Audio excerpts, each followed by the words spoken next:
Welcome to today's stream. It was it yesterday was very fun. We got to play around with some writing our first test cases for our server send event stream. So we finished that up for today. I'm thinking about just diving into using the Twitch API to see if we could start getting the necessary information for new followers. So when someone starts following us, I want to make sure that we display in the stream. So I want to do that. And also one thing that during yesterday's stream, after it was done, someone asked what a channel is. I spent a lot of time talking about channels yesterday and the day before yesterday about channels, but I never went into details of what a channel really is and how they're very important in Go. So for the first part of the stream, I'm gonna just be talking a bit about channels and why they're important, how they're used in Go, and like what is the role for them, right? It's like, why do we need to use channels? Why during our in our server that we ended up creating, we ended up just using a lot of them, and like, what was the purpose of using them? So for context, this is how our code ended up looking from yesterday, right? We had a channel, so a map that has that takes a channel as a key, and then we ended up with like 4 other channels or 5 other channels that we were using. The thing that happened is like I just didn't go into details what a channel is. So like, why do we need to use all these different channels, and like, what does this here? What is this doing here? Right? It's like, I never went to details into that, so we're not really sure what that does. And also, there is another piece that we're not sure what it does, and that is part of main. So in main, we also have this channel. We're doing something with channels here. So this one looks way different than the ones we had before. So the ones that we had before, it's kind of the other way around, right? So we have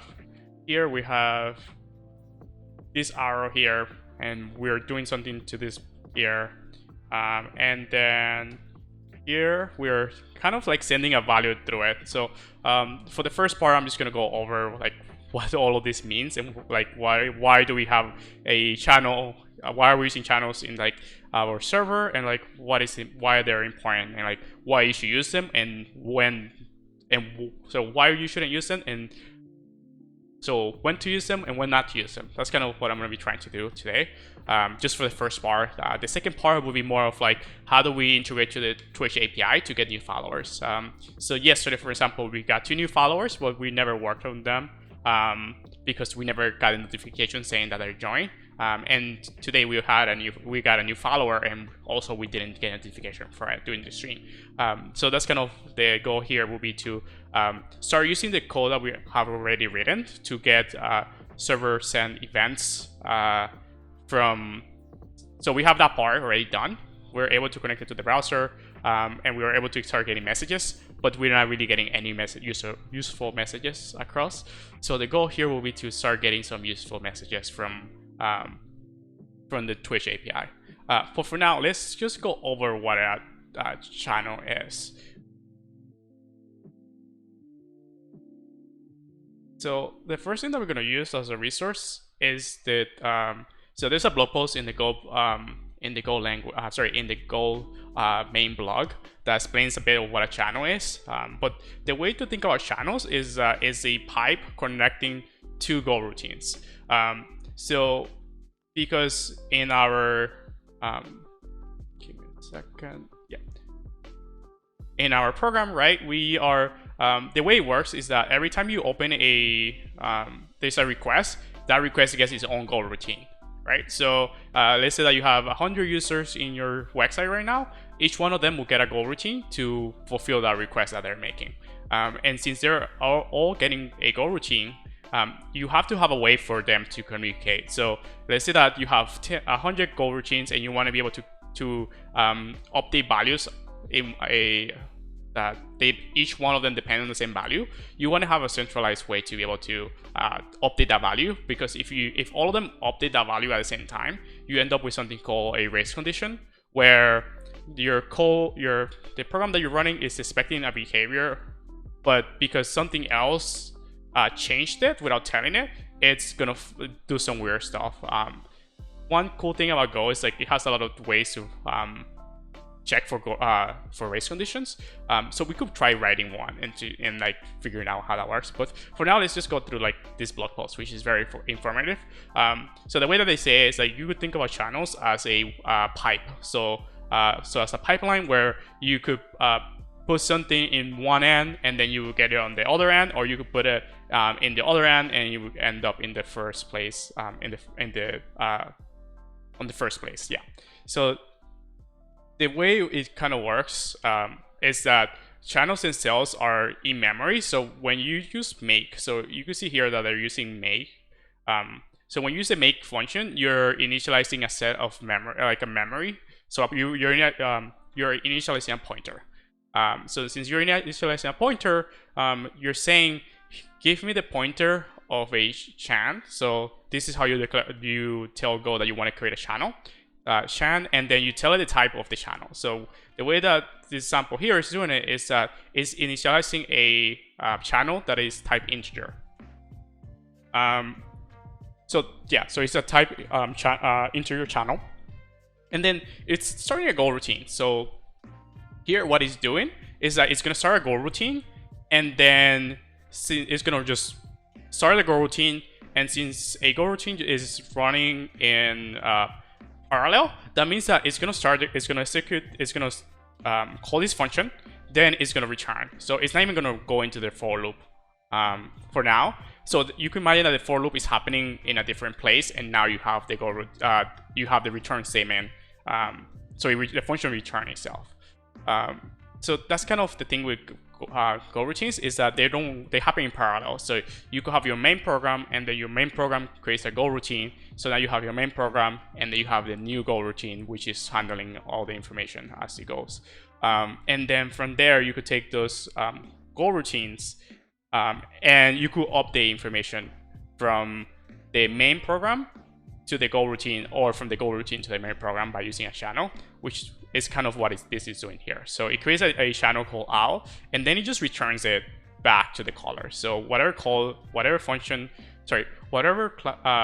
called Jan, it's gonna get back a channel, and then that channel is gonna then look for, it's gonna have the amount of numbers. So if you have here's how you can use. So you have so you're creating you're looping through 2 and 3, so it's gonna try to find the square root of that. So it's going through this one here. So this one is gonna create another channel, right? So it's creating another channel. This is just more like this one creates a channel, and then you pass that channel that it was created to the square function, which is gonna square the number. And then here, the way it will work is that it's gonna just also again just create another Go routine. So it's just gonna, now you have two Go routines in your main program. So you have the main program, and then you have two Go routines which are doing things in parallel as they're happening. So the way it will work is that when the first number, so we have a 2 here. So when the 2 happens, right? When the 2 comes in through the channel, when the 2 gets sent to the channel, right? It's going to go here, which is the in channel, and then this call here, this logic here will start working, right? Because now we have something in the in channel, and then the in channel is just going to be 2, and then it's just going to do the calculations for it. The cool part about it is that if you run it a couple of times, the numbers, the output itself might be different. So you might get 4, 9, or 9, 4, depending on which one finishes first. And that's kind of how it goes.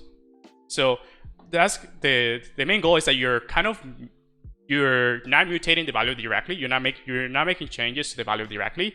You're using you're waiting for the channels themselves to finish. And then when the value is in the channel, you could take it out of the channel, and then you could do any that you want to do around it. So that's kind of it. That's kind of what channels are. It's just like a place in memory where all the Go routines are able to send messages across the wire, so across each other, to make sure that the values themselves are correct. And then I wanted to show how that works. So it will look something like this, right? So here you have like you have your main program. You have your main program. And then, so your main program is doing some work, and then you're like, okay, so I need to make 4 requests to the Twitch API, right? So then you're like, okay, so I could make all of them at the same time. So it will look something like, so you would do request 1, and then you would do request 2. So you just keep going down like this. And then you would do the request 3, right? So they're happening in sequence. So each request is being done one by one. And this is 3. So it will be request 1 happens, then after request 1 is done, it's gonna do request 2, and then request 3, right? So that's in sequence. So that means that if request 1 takes 2 minutes, request 2 might take 2.5 minutes or 3 minutes, and then since request 2 took 2.5 minutes, request 3 might take like 4 minutes, because you're now depending on each other. So it will go something like this, and then like this, and then like this, and then it will go back to the main program, right? So that means that it's kind of super slow, because you're not doing things in parallel, and that means when request 1 is waiting for a response from the API, from the Twitch API, you could be doing request 2 or starting request 2 and then just wait out for each other, like until each other are done.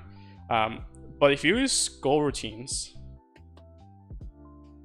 so let's say that you use a Go routine, so you start using Go routines for every request, you give it a Go routine. So you still have your main program, right? And then in your main program, you will now create a Go routine that goes and does the first request, right? So request 1, and then you have request 2. So you're pretty much doing all the requests at the same time, and then you just have to wait for each request. So you have request 3 now, right?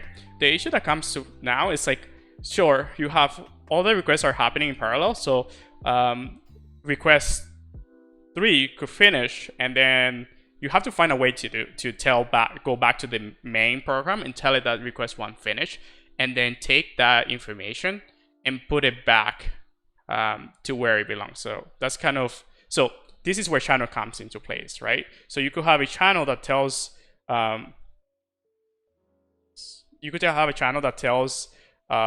main request, like, hey, this is done, here's a value for it. So you would just do chan, so you do chan, and then like response. So you will have a response type here, and then with that response type, you could then send it as just when the channel when the request is done, you could just add that into this channel, and then when you add it to this channel, it will just tell the main process, hey, this is done, and here's the answer for it. And you could do the same thing for these ones here. So that's kind of how the channels themselves become very important and very helpful. And then, yeah, so you could use channels to do that, to be able to just send the information back to it. The other way to do this is, so the reason you want to use channels here is because you don't want to, so let's say that you have each Go routine has its own memory. So this has its own memory, this has its own memory. So when you create it, it copies the memory from the main program and it creates a copy of it. So that means that when you change the values inside of the Go routine, and then another place tries to change that memory, you end up with like, it override each other because there might be a different steps on the process, right? One of them might, like request 1 might have a different copy of the structure that you want to solve the request. So something like, if you have something like responses, and then that's an array, So every time you try to append a response into the array, it's going to append it to whatever the go routine had.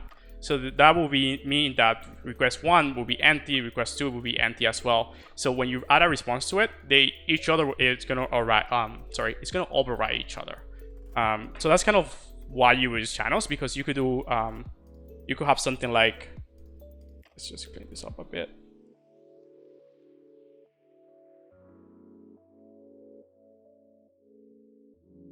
So you could have something like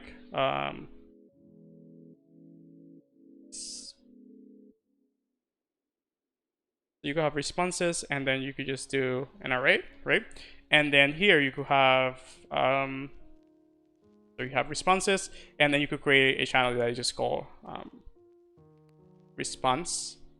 So response, and then it's just a channel that takes a response. So it would be, it will be something like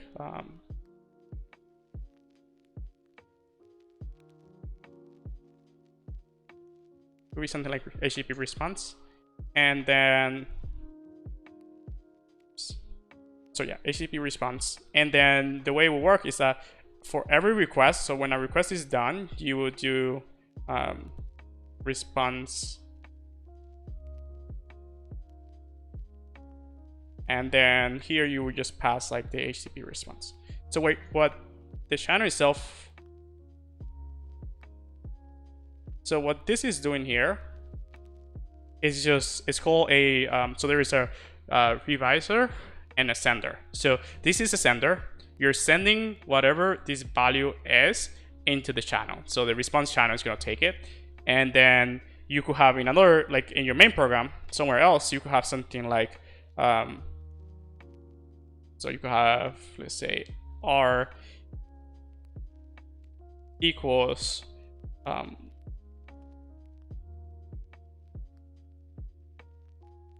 okay, so the way that so the goal of this one, so when you have a equal sign like this, you're saying this is a reviser. So what you're saying here is when you get a message from the response channel, add it to R, and then you could do something, then since you have R now, you could do R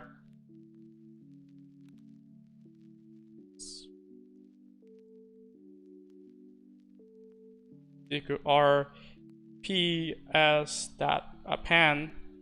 and then you could append to it. So now you could append R.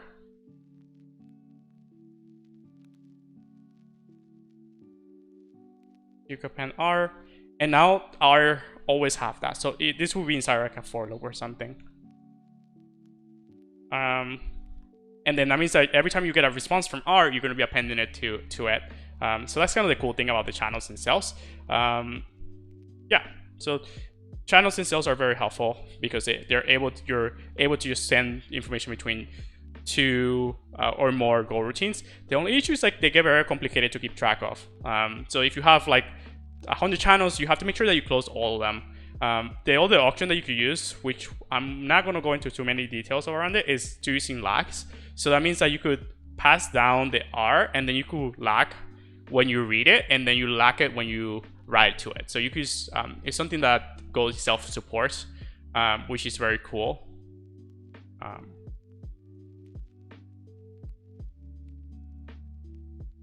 The only issue with lags is that they're kind of a bit slower. So there is an async package which has like different kind of lags that you could be using, but it's a bit slower, so you end up with having a bit more problems doing some of these things. But you could just use, like, if you want, you could use maps. You could use a lag or a channel. So channels themselves, you could also buffer channels. So when you declare a channel, so if you do make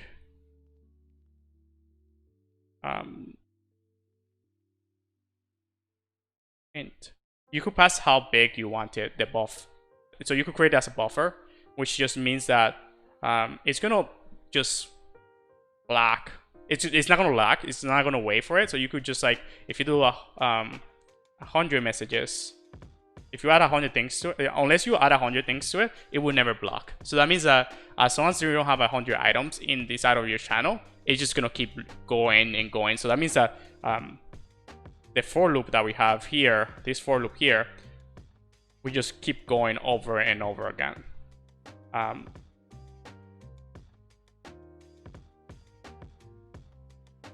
So yeah, so the for loop will just keep going over and over again because we have 100, we're putting 100 things into it. Oh, sorry, we could hold 100 things into it. Since we're holding 100 things in it, that means that unless we get to 100, it's just gonna keep going and never block. So the for loop itself is just gonna go and keep going because there is nothing there in the channel. So it's not gonna block at all. But yeah, that's kind of how channels work. And if you have any questions, just let me know, like just post it in the chat or just message me on Twitter or anything like that, and I will go over it. And let me know if this was helpful. So now we are gonna try to just use the Twitch API. So we're gonna jump into using the Twitch API because we wanna start getting like keeping track of our followers. And we wanna get like a notification saying, hey, X just started following you, or so that will make it a lot easier for us to like welcome them to the channel and make sure that we acknowledge that they started following us or subscribe to us. So the first thing that we have to do is just look a bit on learn a bit about the Twitch API. So I want to make sure that we have like we kind of understand like how the API works and like the different things that we have to do for the API itself. The thing we're going to be using the old Twitch API just because the new one requires a bit more work. You have to do the authentication system works differently, and I think it's a bit too complicated for now since we're trying to keep it simple as much as we can. So we're gonna go with the easiest solution, which is just like just use the old API, which is not deprecated yet, but it will be deprecating in the future. So the way it works, so this is the API itself. So the way it works, the API itself works. Just want to make sure that this is the new one, the old one. Yeah, this is the old one. So the way it works is that the API itself is just you just have to do a GET request. So you can just do like a regular browser GET request, and then you pass the channel ID. We will need to figure out the channel ID. I thought about using Draw.io, but like I wanted to use Append. So I have a drawing pen from my Chromebook, and I thought that would be cooler. But yeah, my writing was not so good. But I think maybe next time I will have like a combination of Draw.io and some of my own stuff too, to make sure that it just looks a bit cleaner, just to get the point across. But for the Twitch API, we need to have a it looks like we have to have a client ID. So I have a client ID already, and I set it so we could start using it. So the client ID is just an application that you find. I do have to practice drawing. So the thing I was debating between, so I was drawing the Chromebook. So the thing I was debating is if I should have used something like Google Keeps, which my drawing hand is better.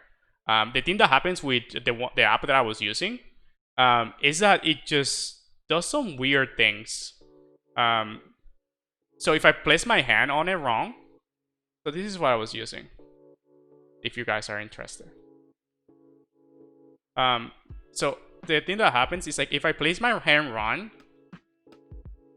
if in the wrong spot, then it's gonna draw it too. So I had to draw like in an angle. So that's why I couldn't rest my my wrist, which is what I do most of the time. But it just like if I rest on the page itself, it's just gonna censor my hand. It's gonna feel my hand. It's gonna that I'm touching the screen, and it's just gonna write all over the place. So it was a very awkward way to write. But I might try Google Keeps next time if I decide to do this again, and see how that one looks. So I feel like my handwriting on that one looks way better. Cool. So to the API. So for the API itself, we need a client ID, which we already have, and then we just need to find our channel ID. So that's the kind of thing that we need to figure out next. It's like, what is our channel ID? And then when we have our channel ID, we could start making requests to it. So let's try that. Let's find our channel ID. So usually when I'm trying a new API, I try to use I just go to their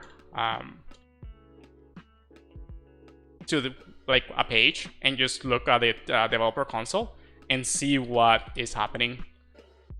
So let's just go here, see what happens. So I'm gonna mute myself so I don't hear myself. Okay. So here we could see this live stream and then the network console. So the network console is the most important part of this that we're going to be looking at. So here we just have a bunch of things that we're doing, and since we're live, it's like making a bunch of requests. So I'm going to refresh the page again and then change it to XHR, which just means like any kind of request that they're doing. So sorry, any JavaScript request that they're doing. So it looks like Twitch uses GraphQL, which is going to be very helpful for us. So let's just scroll up a bit and see if we can find the GraphQL. Yeah, GraphQL. So GraphQL is like some way to structure data when it's being returned by the client, and it's also like a way to query data. I haven't worked with it before too much, but it might be something that I decide to look at during the stream as well in a later time. Okay, cool. So we have something called ID here, which is like user ID. I think the user ID is also the channel ID. The way that I looked at the API, there is no such a thing as user ID. So let's just go back to the let's turn off this too. So we're back here, and then there is user. So there's this concept of like, there's no concept in the whole API, there's no concept of user. There's only, well, there is user ID, but only for the users that are subscribing. So I think the channel ID is the user ID. So we could try that out and see how it looks. Okay, so this is the one that we need. Okay. And then let's just save that in the terminal.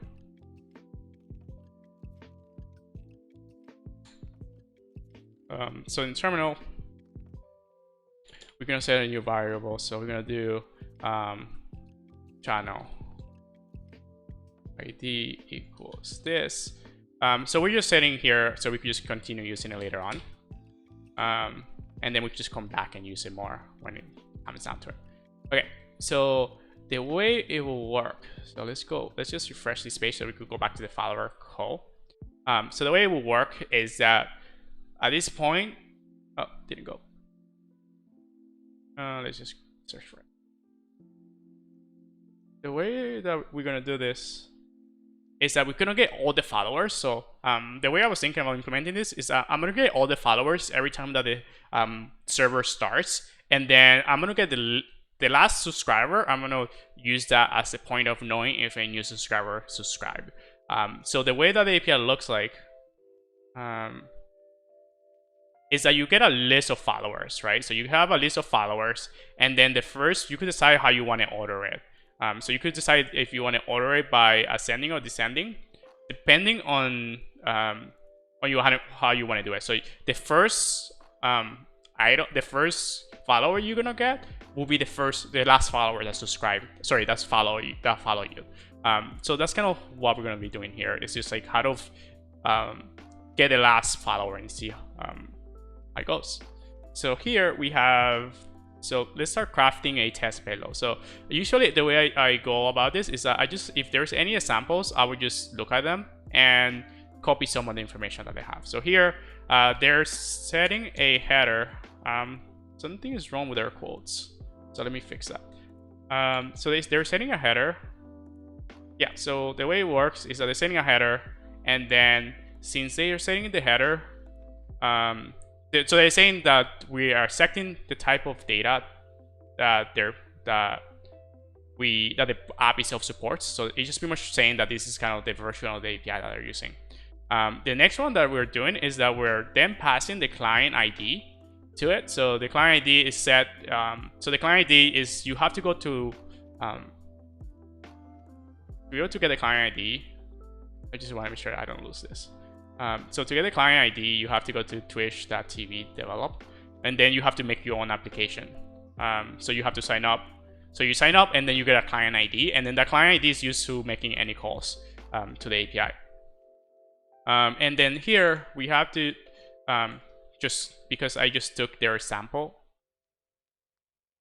Yeah, so since I just took their sample, I need to change the channel ID. So for the channel ID, I'm going to do channel ID. Okay, and then I wanted this to look better, so we could just try it without the Python side of things. But if we do this here, so something is up with my client ID. Oh, I know what. Let's just do this, and then let's set this again. Then what did I do? So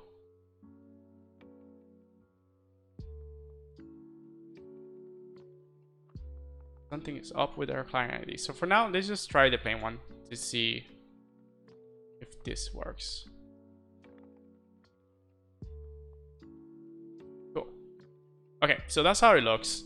So the payload itself looks very messy and it's hard to read. So then what I was looking for was a way for me to take the JSON that the API is returning and then just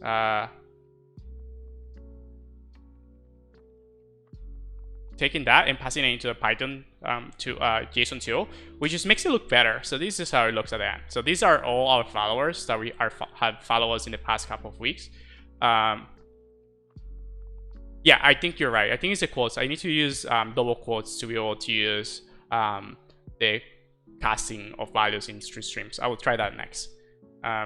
So yeah, so you can see like the first person in the list is Jellicat. So she started following us today, and this is how it's gonna show up in the API itself. One thing I didn't. So let's try the recommendation. So the quotes. So you have to use double quotes if you're doing any like adding any string into it. So here we just need to change single quotes to double quotes.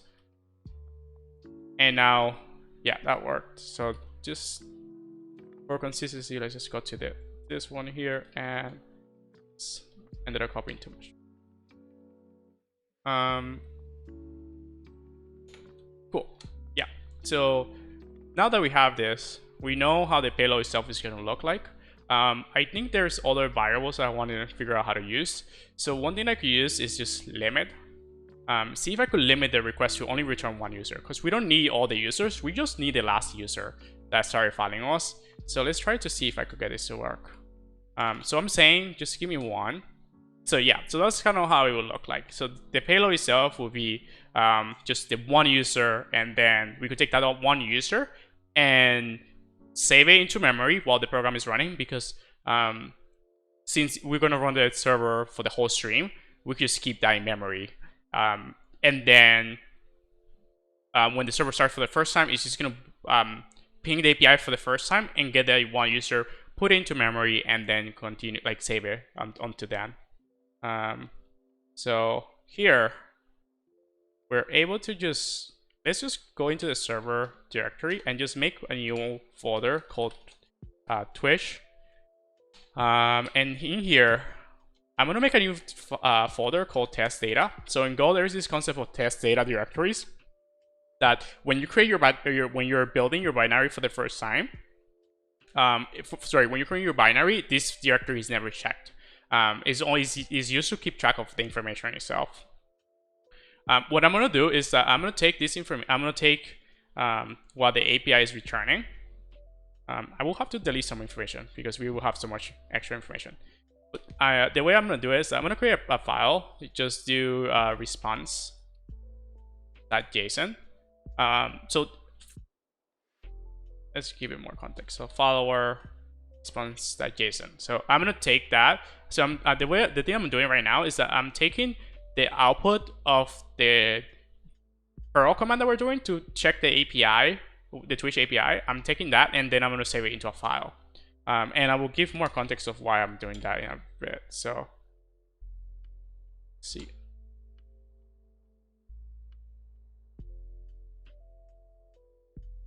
And then we need to double check. Cool. So this is how the JSON, like this is a response that we're gonna always get from this API.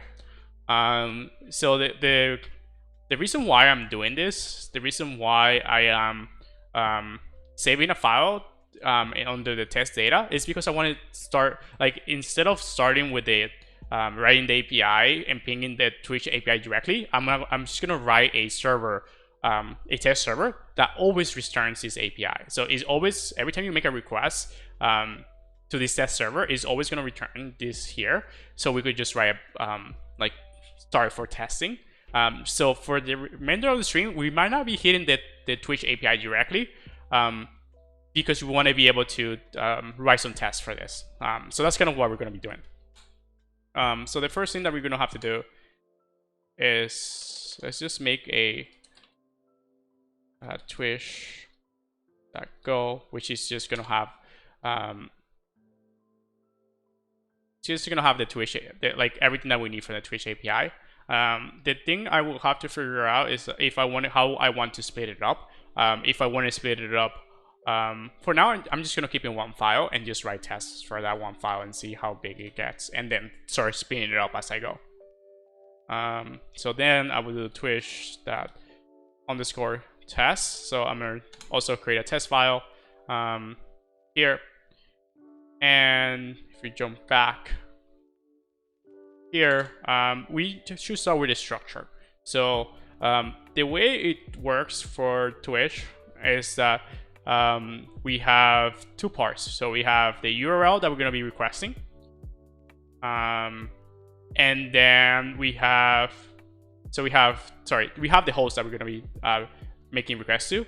Then we have the path of the API that we're going to be requesting, and then we have like the extra information that we need to be able to make the request for files, for example. So the structure itself will be something like type Twitch. Maybe just API for now. So API struct. And in here I will have a so I want to make sure there is, just do string. So let's just do host name string, and then we have the host name string, and so the host name is just I don't think it's capital N, so it's just host. Yep. And then since you have host name, we are going to be hitting this here, and then something like API path, which is just going to be the path, so from here to here. And then to make this work, we also need the client ID, which is the string.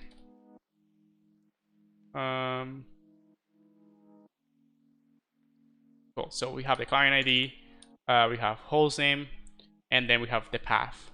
I'm not sure if we need the path. I don't think the path.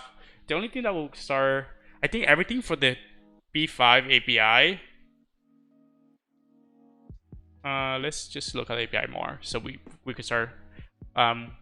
We know how it will look like. Badges. So this is not getting the chat itself. This is just getting some of the badges for the subscribers. Channel referrals, channel ID.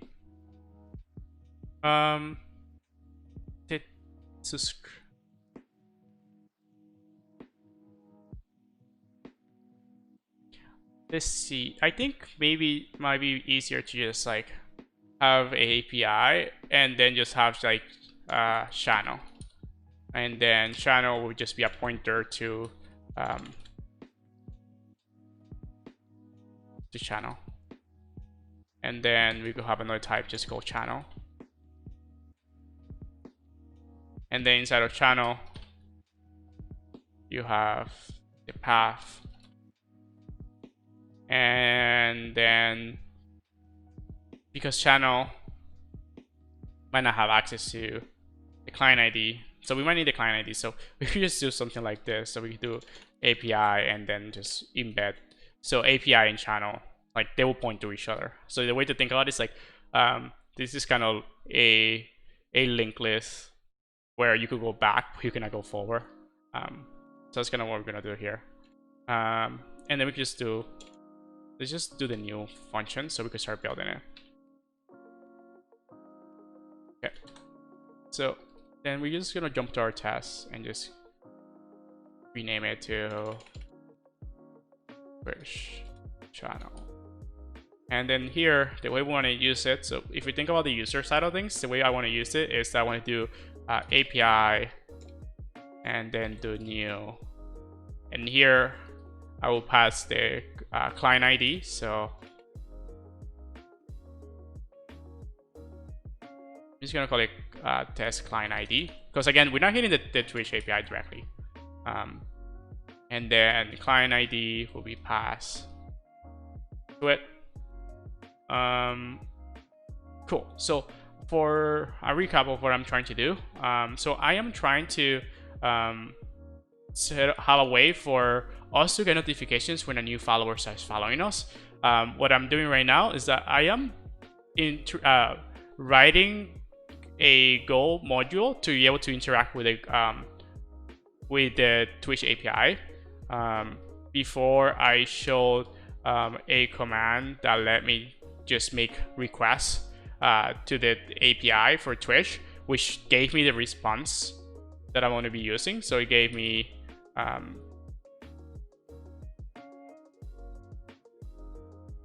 the follower data, right? So this is what the data that I want to get from the API. So right now the thing I'm doing is I'm going to write the test case, and then I'm going to try to write the API to match it. But first I have to figure out how I want the module, like the API for the module, to work as a user of the API, right? So here I'm going to pass the client ID. I might want to rename it from host to like, yeah, so let's do host. And the host will come from the HTTP, so the HTTP server, the test server. So we do HTTP test that server. And then here, we could look at an example of how we did it before. So the way that we did it before was stream, and let's go. So the way that HTTP server works is that I just have to pass, okay, so it's called new server, and I have to pass a handler to it. So it will be something like new server, and then in here I will have to do something like HTTP handler func, because I don't have a function that so I don't have a handler that I will be passing like we have here. So line 16 we just have a handler that we're passing to it. We don't have that, so I'm just gonna ignore that for now. And then I believe that the way func works is that it just takes a path and then it just takes another function. So I could just do func, and then here I just do this, right? So, and then func takes a response writer, so I believe is http.response writer, and then it also takes a request, so the request which is a pointer request. Cool. So I believe we have that there. I want to make sure, I think I'm getting an error. I just want to make sure that HTTP new, I want to make sure that it works correctly. Oh yeah, it doesn't take a path, it just takes a function.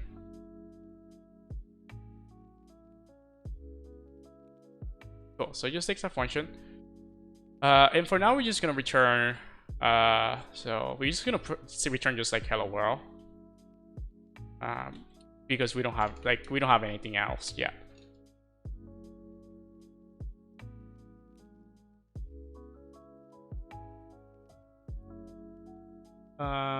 And we need to pass the writer to it. Okay. And then and we need to turn it off. So after the test is done, we have to close, like shut down our server. So we're just gonna call the close command for it. So that's just closing the server as it's running. So we want to just make sure that we start the server, the test server. We also want to make sure that we turn off the server.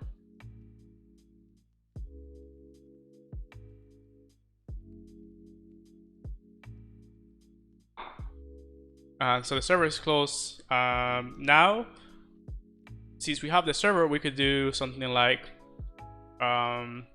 so we could test that so we're passing the URL to it. So we go back. Let's just make this where we pass just call it URL, and I'm gonna rename the host name just string.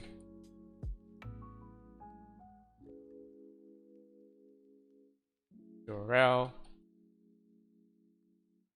And then client ID, which is the string. For now, I think this is all we need to be able to do that. One thing I might want to change, so let's see, URL. Okay. One thing I want to change is the package name. So because I want to test this, that's how I'm going to be using it in other places. I'm just going to call it Twitch_test. So what I'm doing here is just telling the compiler, like, wait, that error shouldn't be happening, but I'm just telling the Go test tool that this package shouldn't have access to any of the private methods. So when I'm doing any kind of like testing, I shouldn't be able to access the client ID, the URL. I should only be able to access this channel. And in the channel, I'm gonna add a bit more methods to it, but for now, we're just gonna leave it empty. And then here, we're just gonna return a pointer to the Twitch, to the API.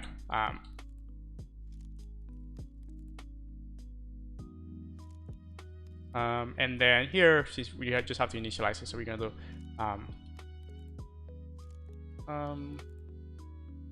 I need to change this a bit because I need to pass it also into the channel.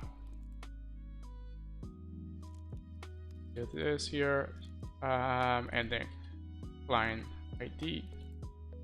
This is restructure.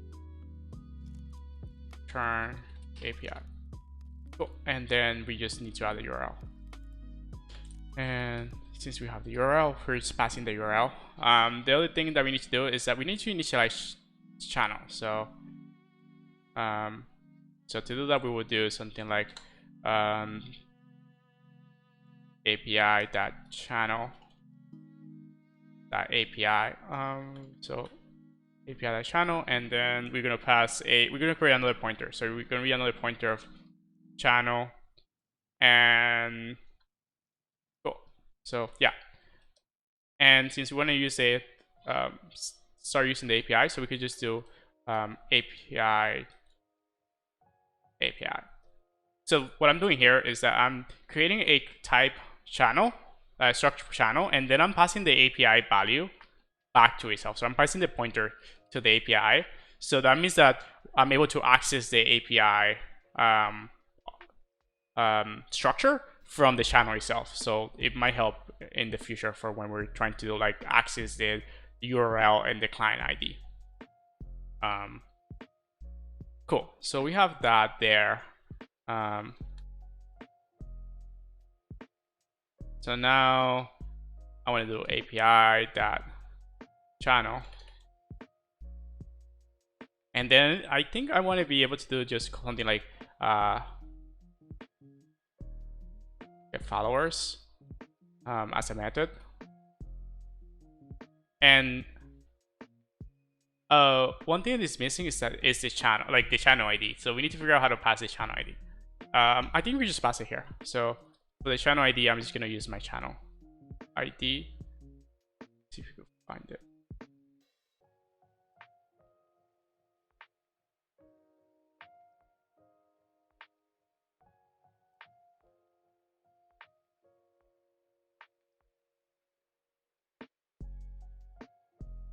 Then we're gonna refresh, look at the network tab, and then we see the GraphQL requests. and then the current user is null. Not anymore, not here. So take that, and then we just close out of this. Cool. So I'm just gonna put it here. Okay, so the way it works is that we have a method called getFollowers, and then we pass, for that method, we pass the channel ID, and then we use that channel ID to build the different endpoints that we will have to build. So for now, let's just create a new, create a method in the channel struct to be able to handle this. So getFollowers. So in usually Go, you don't really do get. So I'm just gonna collect followers. The followers and then channel ID, which is a string. I'm just gonna make it a string because I'm not sure how big that number could get. And then cool. So then what we need to return is gonna be a follower. Can't remember how this. Oh no, so we're gonna return just followers. So I need to create a new struct just for the followers. If you're wondering, like this is gonna be a bit tedious because I have to go into the I have to go here and I have to just start writing like all the different structs that I want to get out of this thing to be able to achieve it. So so now I need to create a follower object. So the way it will work, so let's just look at this whole thing. So there's total, I don't really care about the total, I care about the followers, so we will have to figure that out. But for now, let's create a new struct called followers. And this struct will have I just want some of the stuff that I see here. And for now, I just want the display name. Yeah, I just want the display name and the ID. So I'm just gonna save the display name and the ID as part of this. So I will just do ID and then the string, and then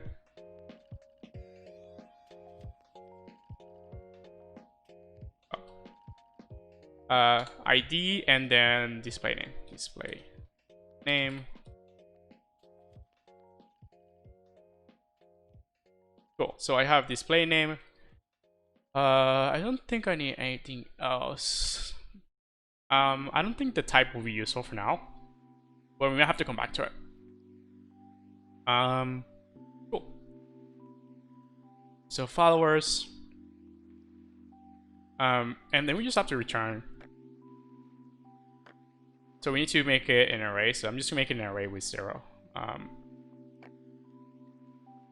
So what this is doing, the reason why I'm using make is that I'm initializing an empty array for now. And then the function itself is just returning an empty array. So we could just try this out, where here we do followers, and then one more thing is the limit. We need to also manage how many followers we're getting. So let's just do a limit. So limit, which is int. So just 1. And then we have we're returning followers.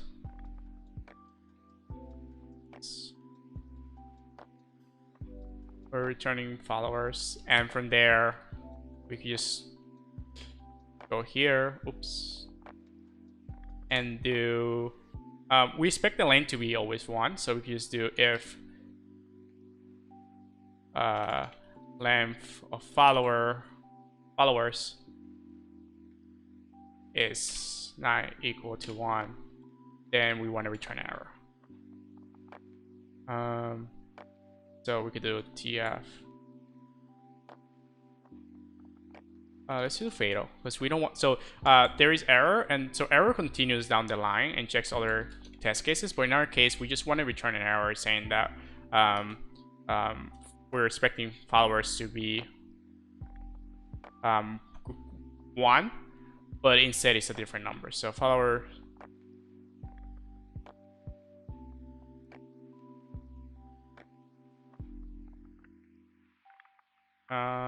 and then here we just do length followers.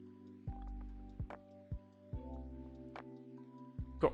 And we should go back here and save this file. Cool. So we could go and then so here we just run this as a test. So we could do tests and then we give it the path to where the server is. So Twitch. Let's see if I need this. Still saying that news on the phone. Oh, yeah. So because I made this test its own package, new is not defined. So I cannot access like this. I will have to access something like this. So I have to be like Twitch, and then you have to import it. So cool. I did import it on top. So let's see if that worked. Let's see. So what did I? Followers. Oh, I renamed it. It's not get followers. It's just called followers.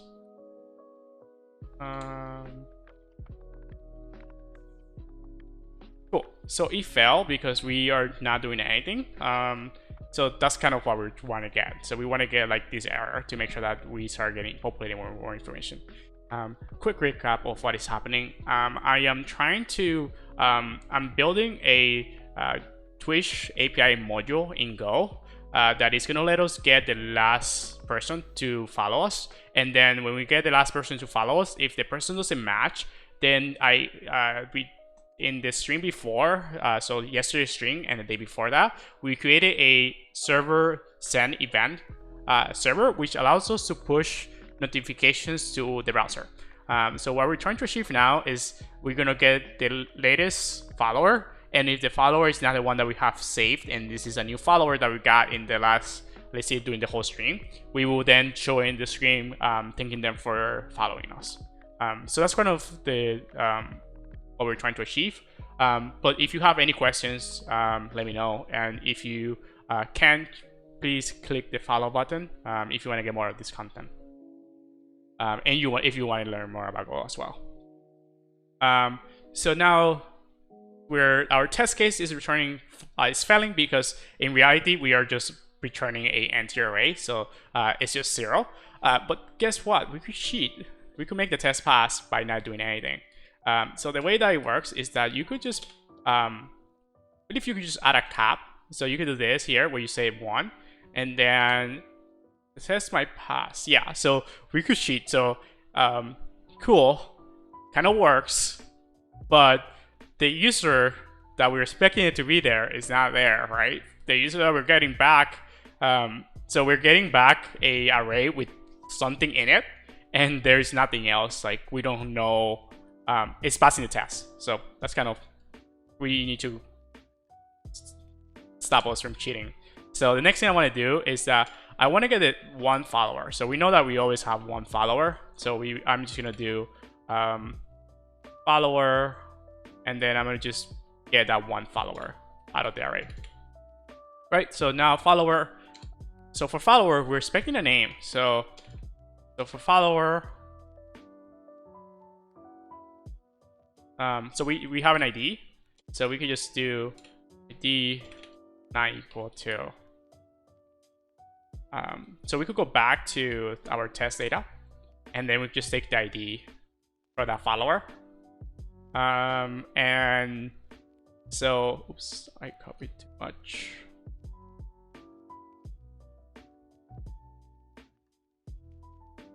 Let's see if I got it. Cool. Yeah, so we just want to make sure that the follower ID, follower.id is not equal to this number here, right? So we want to make sure that the follower ID that we're getting matches. So let's just create a new value here. So we want the follower ID to be this ID here, and then cool. So follower ID set there, and we don't need this anymore. So the follower ID is set, and then we could do something like, so if the follower ID is not there, we could do that error. So oops.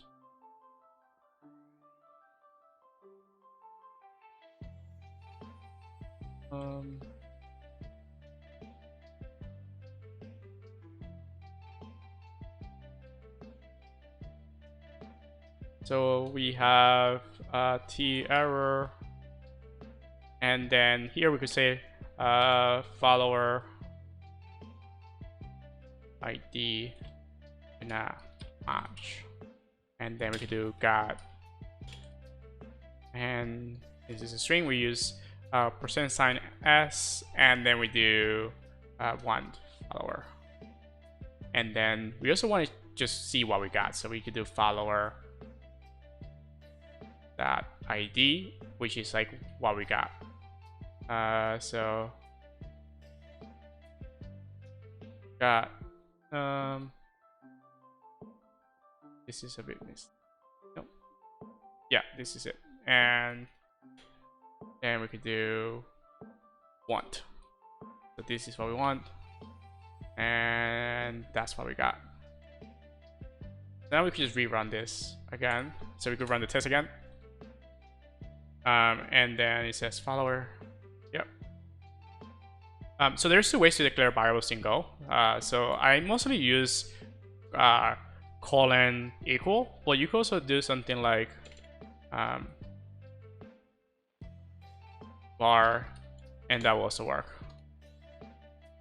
And then if you don't tell it the type, Go is just gonna assume the type for you when it's compiling it, or you can just tell it the type. So you're saying here, this is a string. So usually most people just use colon equals because it's just straightforward to write and you don't need the bar in front. The reason why you would use bar, and the reason why it's there, is because when you declare a global variable, you need to use bar. But also if you want to declare an empty value, you can just declare it like this too. So that's one of the cool things about it. So the one we're going to use is colon here. And then we declare it, we run the test, and now the test is failing because we got nothing. So here we got no, like, since the array itself is just an array that has just an empty struct for followers, we got nothing from it. So now this is pretty much how I would do the test itself. One more thing I would like to add is just, oops, I don't need the bars, sorry about that. One other thing I want to do is just add the name. So I want to add display name here, and then the display name here, and then we go back.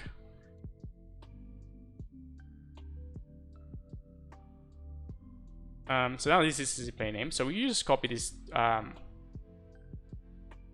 here, go here, and now we could see.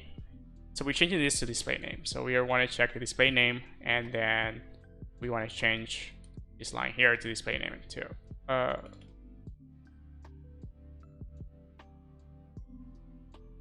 And then we also have to change the name of the test case. So something like this follower display name, and then we just have to change the values here. So here we want display name and follower display name. But that's pretty much it. So we have two test cases. We have, oops.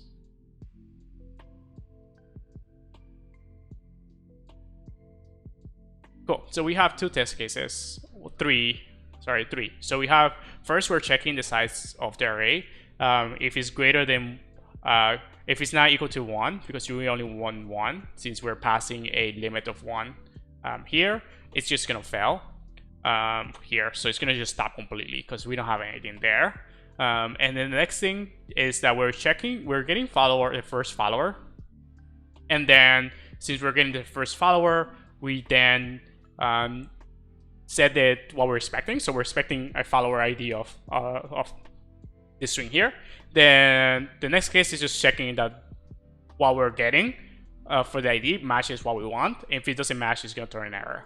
And then we're using error here. So that means that it's just also going to just drop down. So fatal cancels the test suite completely. So it stops there. It doesn't go below that part.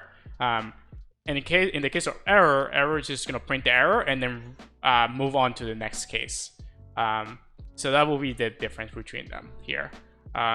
So the first case here is saying that we want to make sure the follower ID is equal. Then we want to make sure that the display name is equal. So that's kind of the part here. Cool. So we have that information there. So now the test cases are failing in two places because first the follower ID doesn't match, and second the display name doesn't match. So now the thing that we need to look at is we need to start building different paths, right? So we need to start getting ready to do the HTTP request. So the first thing I want to do is just create a list of constant variables. So we want to make this path here a constant value. So that means that it's just never going to change. So we could do something like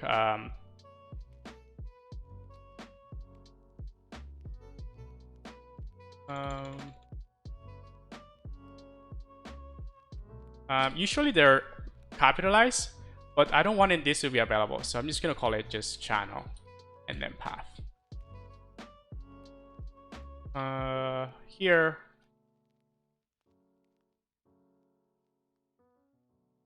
what we want, and let's make sure, yep, that's good.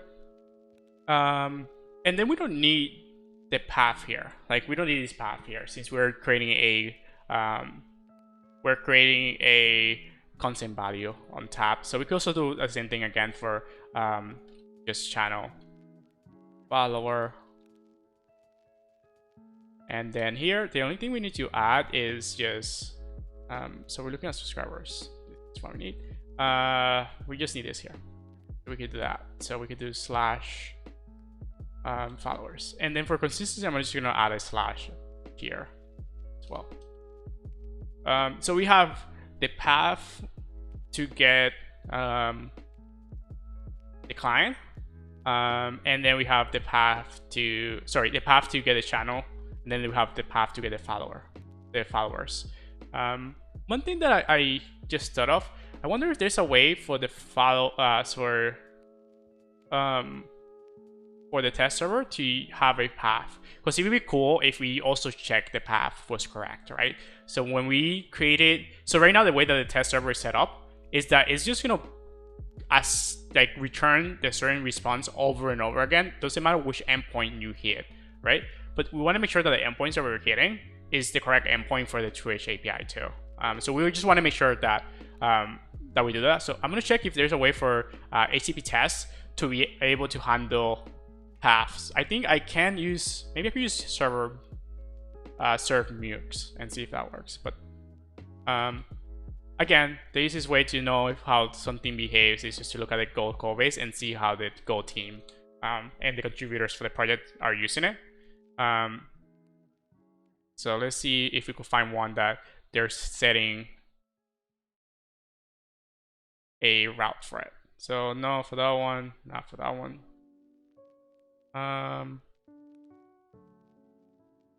So most of them are not going to do that because it's just like it's easier to just test it. So there's no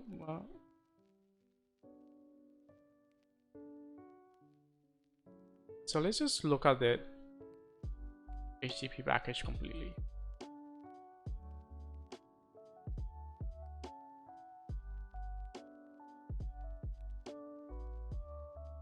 So that's for making requests.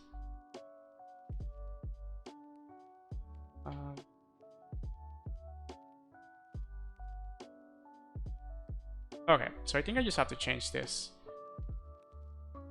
to use do that. So I just have to change the handler function that we're using to be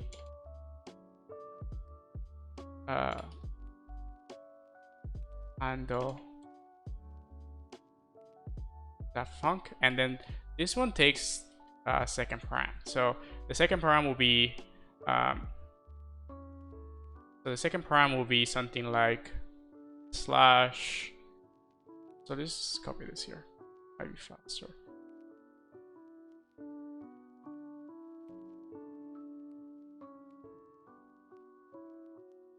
And then here we need a channel ID. For now, I'm just gonna call it this, and then we do slash follows. That should get us. Cool. Yeah, I think that will get us what we want. So first, I'm gonna create a new value. Oops. I'm gonna create a new value called channel ID, and then in channel ID, I'm gonna have this channel here, and then to make it simpler, I'm just gonna create a new value for the path. So server path, and in here I'm gonna just use I'm just gonna use this here that lets me join strings together. Lets me join variables together. So I could do something like I could take this part from here, put it here, and then I could just do %s, and I could just do follows.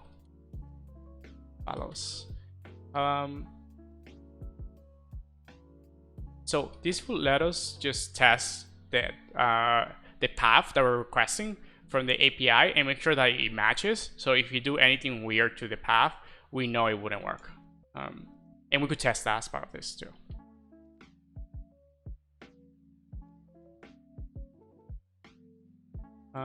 Then server channel ID. And because we declare the channel ID above, let's just change this to use the right channel ID.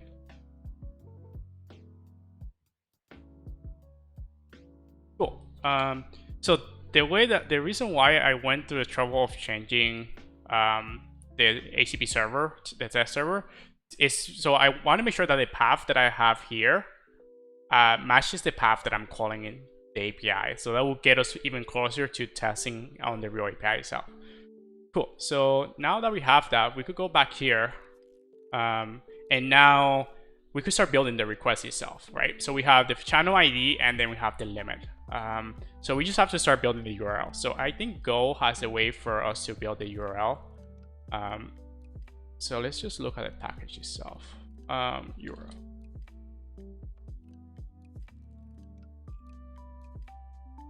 There's like a URL builder that we can use. And it will make it straightforward for us to use it.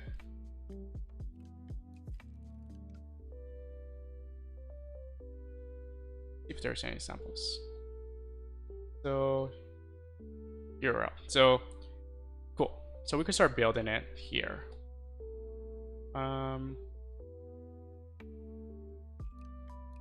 I think it would be more helpful if you build it here. So if you do it here, we could just return an error right away. If the host name is invalid, we could just return the error.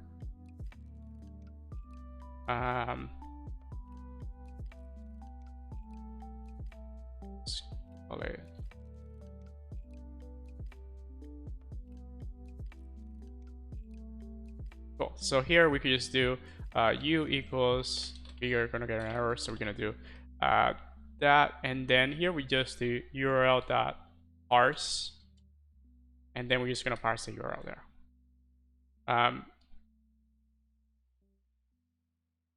See where I'm okay, so it's just gonna use the URL for the test server. Cool, we should read about the URL, and then here we just do if error not equal null, we are just gonna then just return nil, because we know we don't have a pointer to it sorry, we shouldn't return the API structure since we never created it. So then here we're going to just return a different error. So I want to say something like failed, or not failed, invalid URI. And then we can just do like swish so you know where it happened. And then here we just do, I could use that wrap, which is a new verb that they created for handling errors. So let's see if that works. So the change that I did is that I'm parsing the URL, and then I'm filling, instead of having the URL as a string, I'm going to have it as a URL type. So the URL type, I believe, is a pointer. So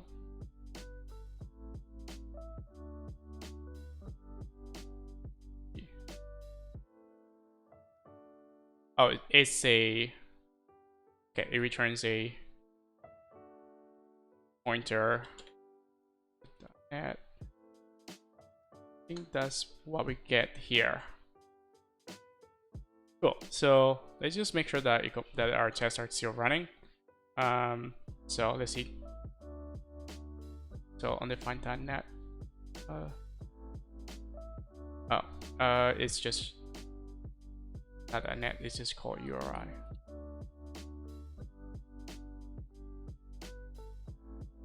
Yep. And then let's see if that works.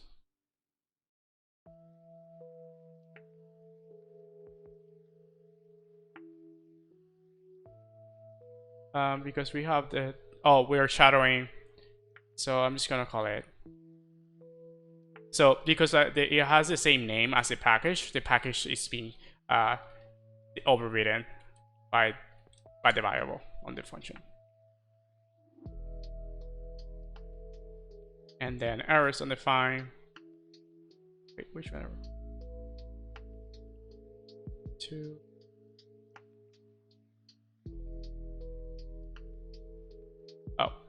I used the wrong type. I'm so used to writing just error, ERR.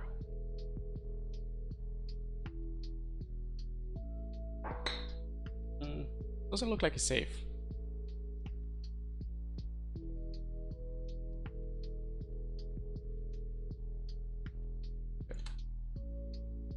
Okay, let's see.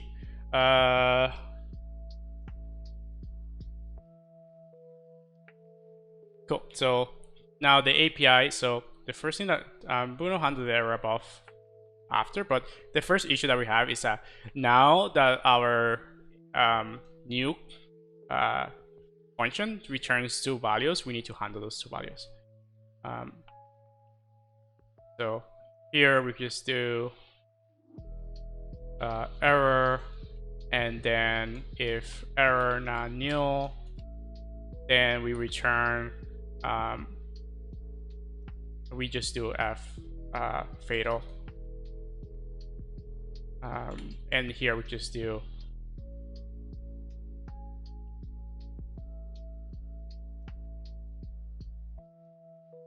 and we return the v for it.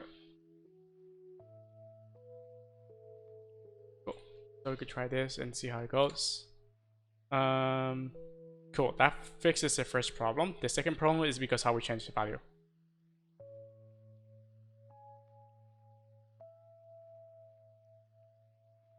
So it's saying that I cannot use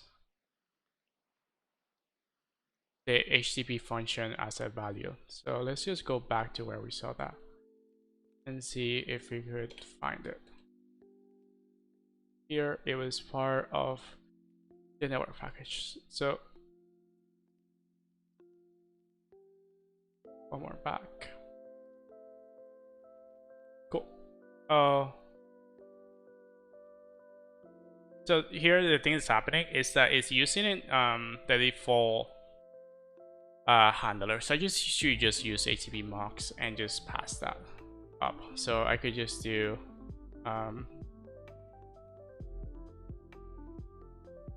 and then HTTP that serve mux, and then here I can just do stat. Yeah, so I'm gonna just take this function here and take it out, and then do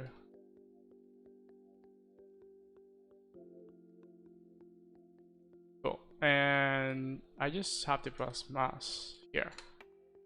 For context, the issue that happened is that where I saw the example of using the handler handle func, the issue there is that it's just using the HTTP pack module has its own default. So let's just look at the code so it will make sense. So something has default a default handler that handles pretty much all the different. Yeah, so it has like the default one, which is what it uses if you call like any of those functions when you do http.handle func, it just appends it to the default one. So what I changed here was pretty much I just took I just created a new one and just used that. So let's see if that fixes it. Let's see. Oh, I copied and pasted too much.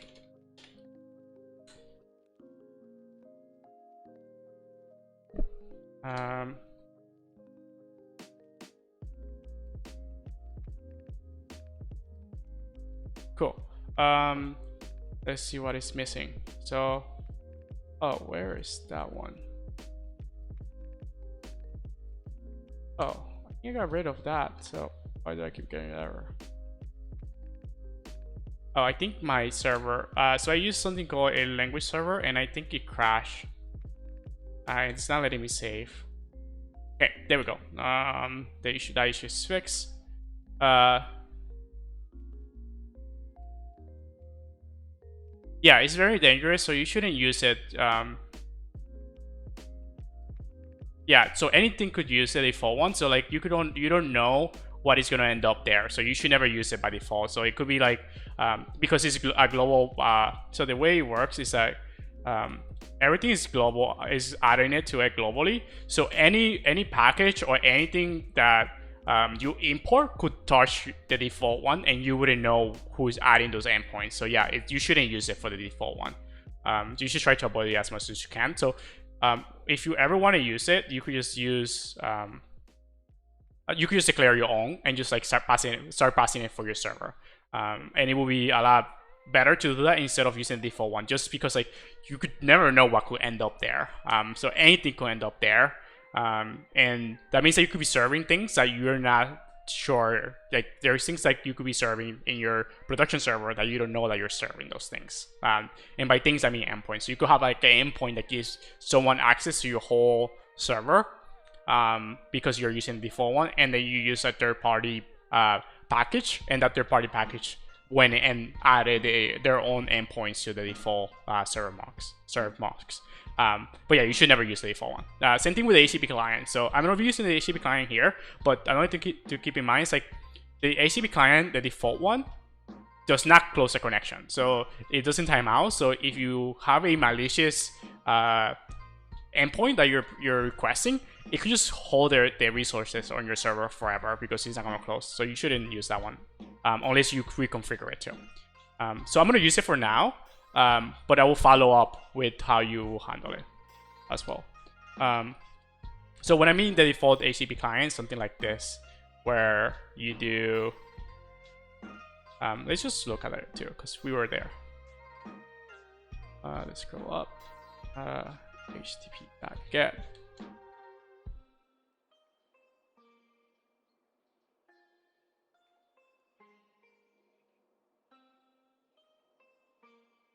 Is that the default one?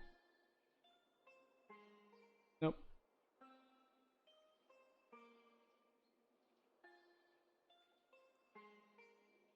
Cool. So the way that this one works is that you pass a URL and then you get back a response and an error.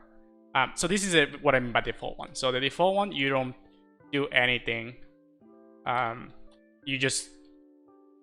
could just pass the URL. So here I'm just using that URL, which we will build in a bit. Here, then we could, so the first thing that we need to do is build the URL. So we're gonna build the URL. Let's see, let's go back to the URL builder. I think I reused that tab. So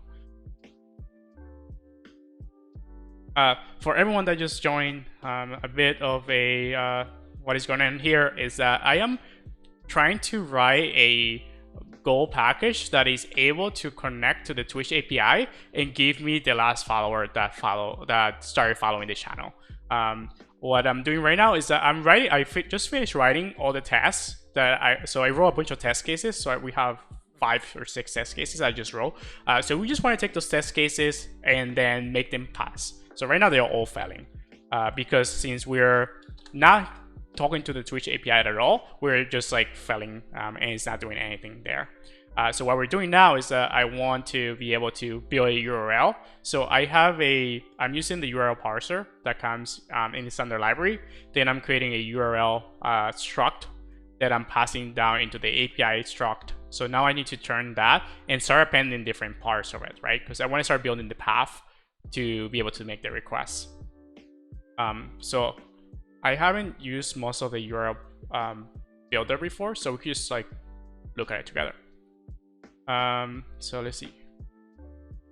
So we have the host, we have, so here, so we have all the query params, and then we could attach the query params. So we need to use query params, so we should just take this. So we could do, for the query param, we need to use it for the limit. So the query param, and then we could do that queue set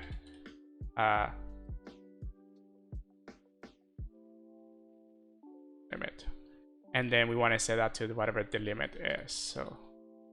So I wonder if it's set.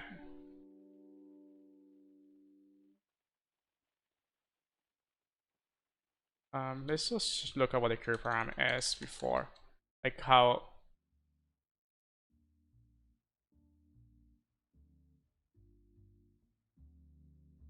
Query params, files. Oh, so I need to change this to a string. It just takes a string. So maybe let's just do a conversion here. So for now, let's just go with this. It's gonna fail. But we could do something like, oh, another thing we need to do is, because we don't want to affect the current URL, so I think I need to clone it. So let's see if there's any examples using clone. Because it's a pointer, so since we're using a pointer to your URL, that means that if I change anything I use to the URL, it's going to affect it. So if I append query params to it, if I attach a path to it, anything like that, it's going to affect this value here, so 915, and I don't want to do that. I want to isolate it only to the part of the code that is calling it. So I only want to create a URL for the followers. So I should just do, I'm going to create a new value. I just have to look at how clone works.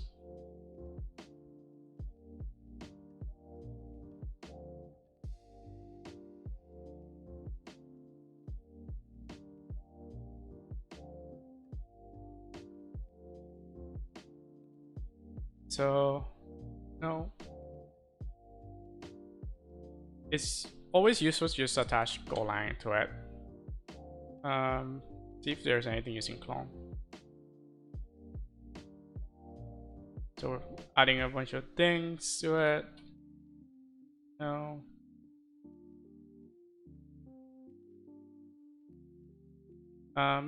So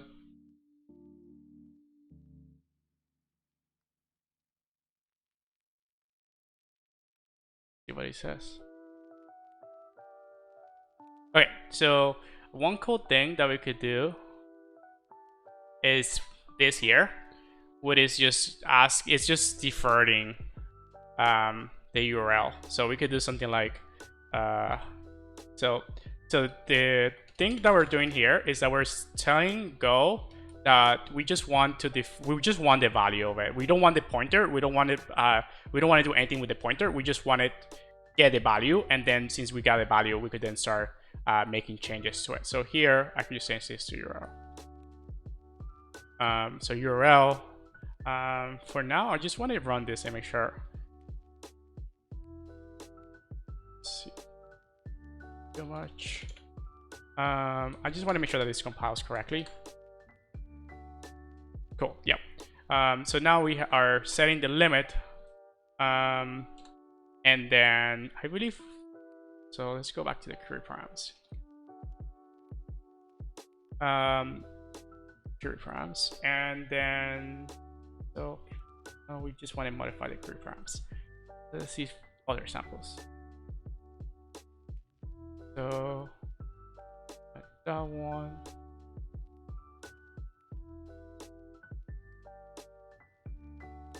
Okay, so we just have to use set, right? Yeah. So let's do that. So so we're just adding back the query params.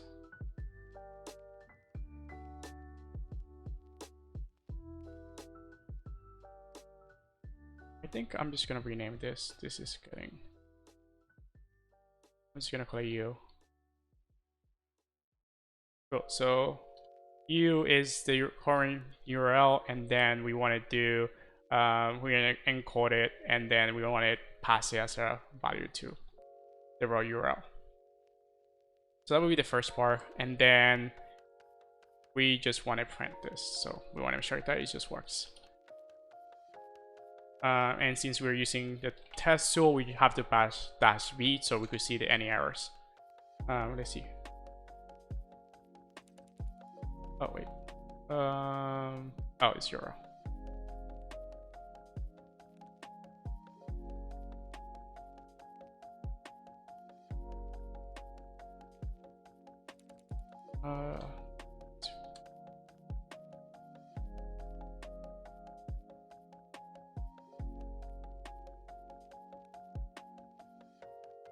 Oh, it's not part of the URL, it's part of the API, so I have to do API.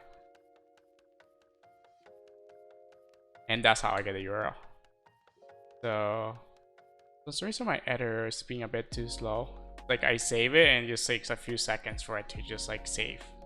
I think it's because of the auto formatting that I'm doing. Cool, so now I'm getting the error that I was expecting, which is like, hey, you're trying to convert a integer to a string. You're passing an integer where I'm expecting a string. So we just have to figure out how to do integer conversion. So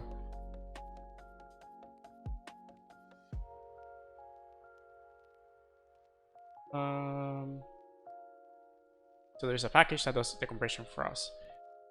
So we want to do the reverse, which is turning.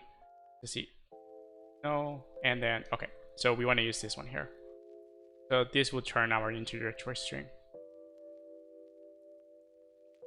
Let's say we turn an error. Does not, so we could just use it directly. And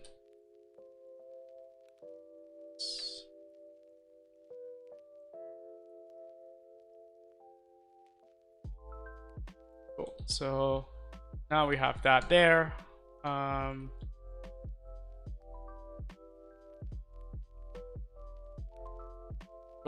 Yeah, so now it's turned into an integer. We shouldn't see that error. Okay, cool. So, and then did it print? Yes, so it printed saying the limit, and then it's saying false.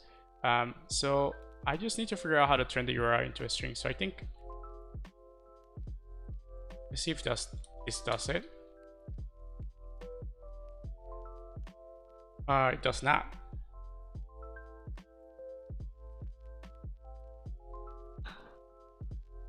So let's see how we get a string. So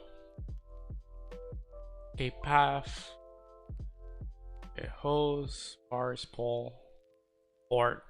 No,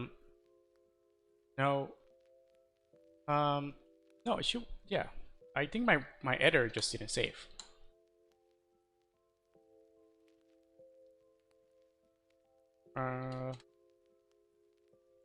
There we go.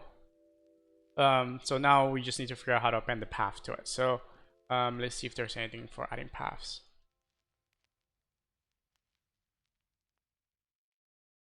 We just, oh, so that makes it easier. So we just need to do, for appending paths, so to add the path to it. So right now we're getting this right here, which is missing the path that we need.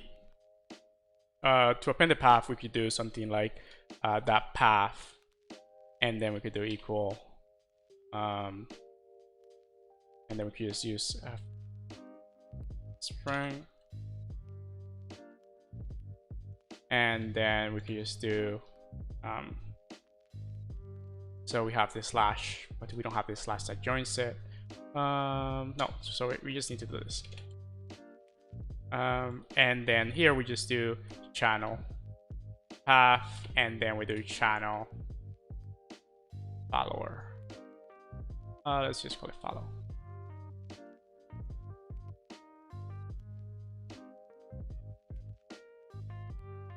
Cool. And then we could go back and just print it. So we could do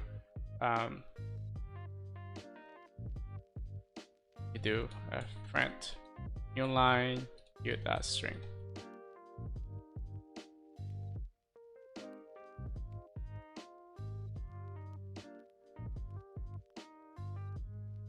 Oh wait, didn't do it. Probably didn't save. Yeah.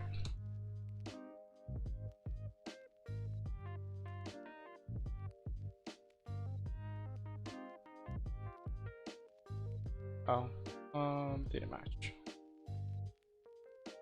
So save.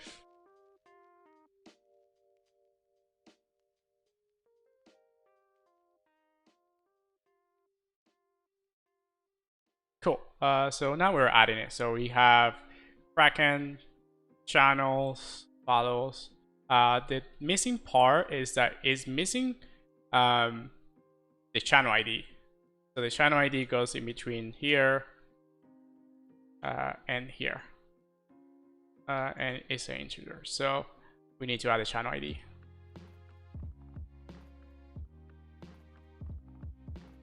So now we have the channel ID. And then save. Cool. We have the channel ID, but we have an extra. So maybe, yeah, let's just take this off. Have our extra one, and then we save. And then we run it. Cool. So path looks correct, and then we can just feed it into our get.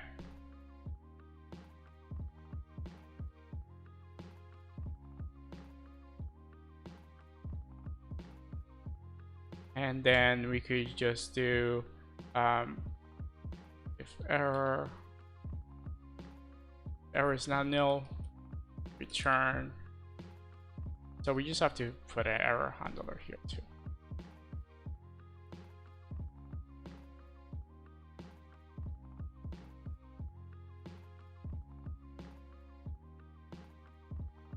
And then we should define followers here.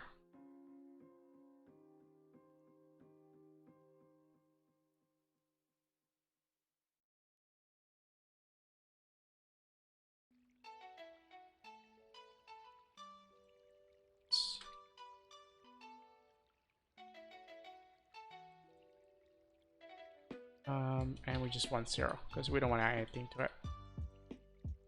And then we do followers, and we return the error. Let's just wrap it.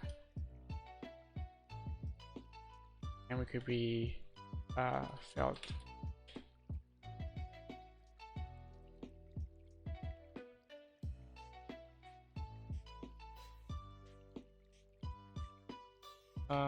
And here we just return followers, and then no. Cool. So now we got the followers. Sorry, we made a request. Yeah, we made a request to the test server. Then if we get an error, we are going to return a empty array because we need to return something here for the array.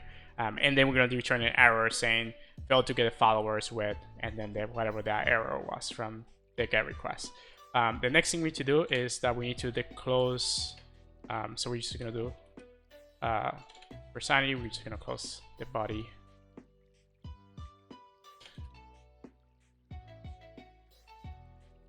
Cool. So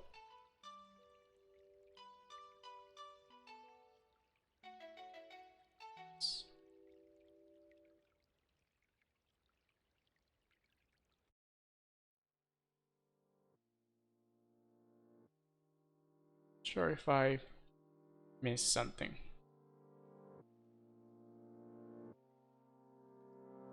My editor is not happy. Let's see what I messed up.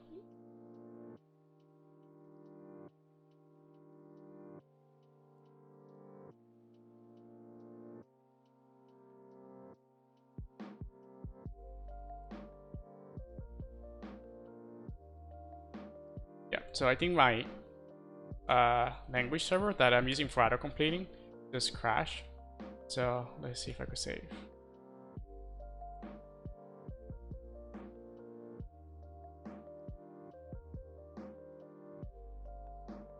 Yeah, I think it crashed, and I might lose some of these changes. So let's just try to see if I could save it. So copy this whole thing. Oh, I see why it crashed. Let's see if this helps.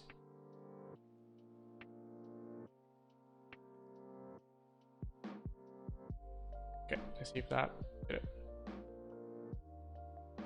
It did. HTTP followers is undefined, so 37. It's capital F, and then 19. Oh, I changed everything to lowercase. Let's get, and this is error, and this is capital V and capital C.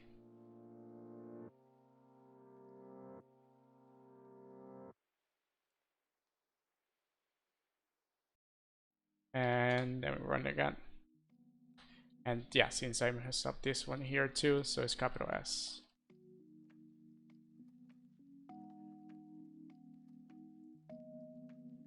And then error is error F. Capital lowercase f. D.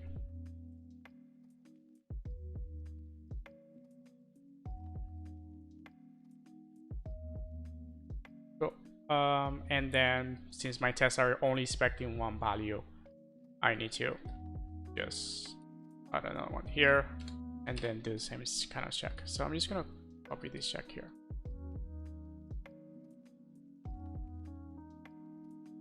Here, and then we can still fail to.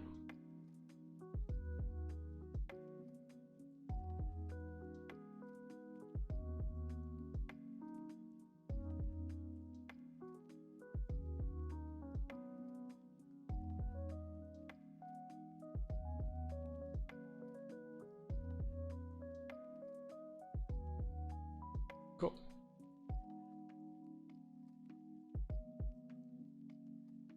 Cool. So now we're able to get a response, and now we just have to pass the body of the get. So we could go here back to the get sample. So get, and then we can just use this here. So yep. So here, same setup. So if error and then not equal nil, so in this case is if we cannot hit the right setup. So if we cannot hit if you're gonna get the, so we try to parse the body and we face any errors there, we just want to make sure that we capture the error. So here I'm just gonna do fail to get followers with, let's just make this more fail to.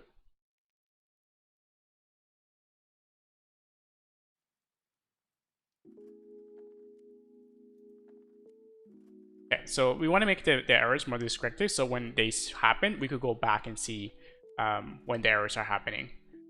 Because we want to make sure that the errors are happening. So we want to make sure that if there's any errors, we want to make sure that the error itself is valid. So let's do that. So now we have the body, but the body that IOUtil returns when you use all real is a you get a you couldn't find it, but let's just go and look for it. So what you get from it is a set of bytes or buffer. So I think it's, let's just confirm. So I think it's a set of, so real. Yeah, you get a slice of bytes. So we just need to turn that into a string. So the way you turn it into a string is just casting it to a string. So we can just print what the body is. So here we're gonna cast it to string and then body. So what we're doing now is that we're just converting into a body.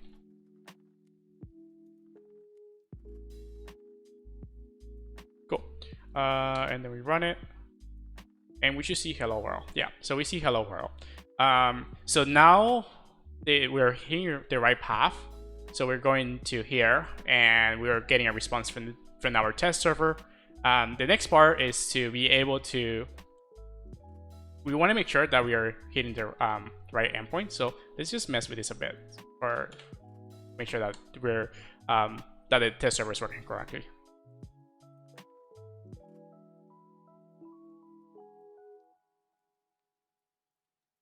Cool.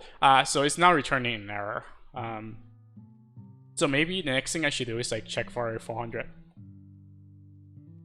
We want to make sure that we get the right information. So I think response dot status. Yeah, status go. So if and not equal to HTTP dot status.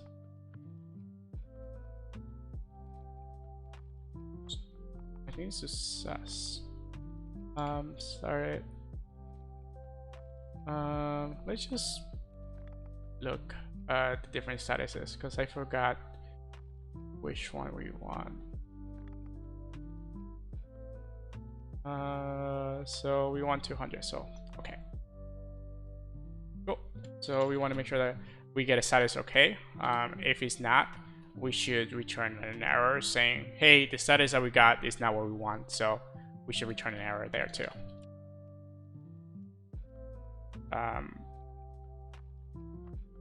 In our case, the test truth, it did fail, but it failed not for the, it didn't turn an error, it just failed for a different reason. So we just want to make sure that we throw in an error saying like, hey, the API returned the wrong information. So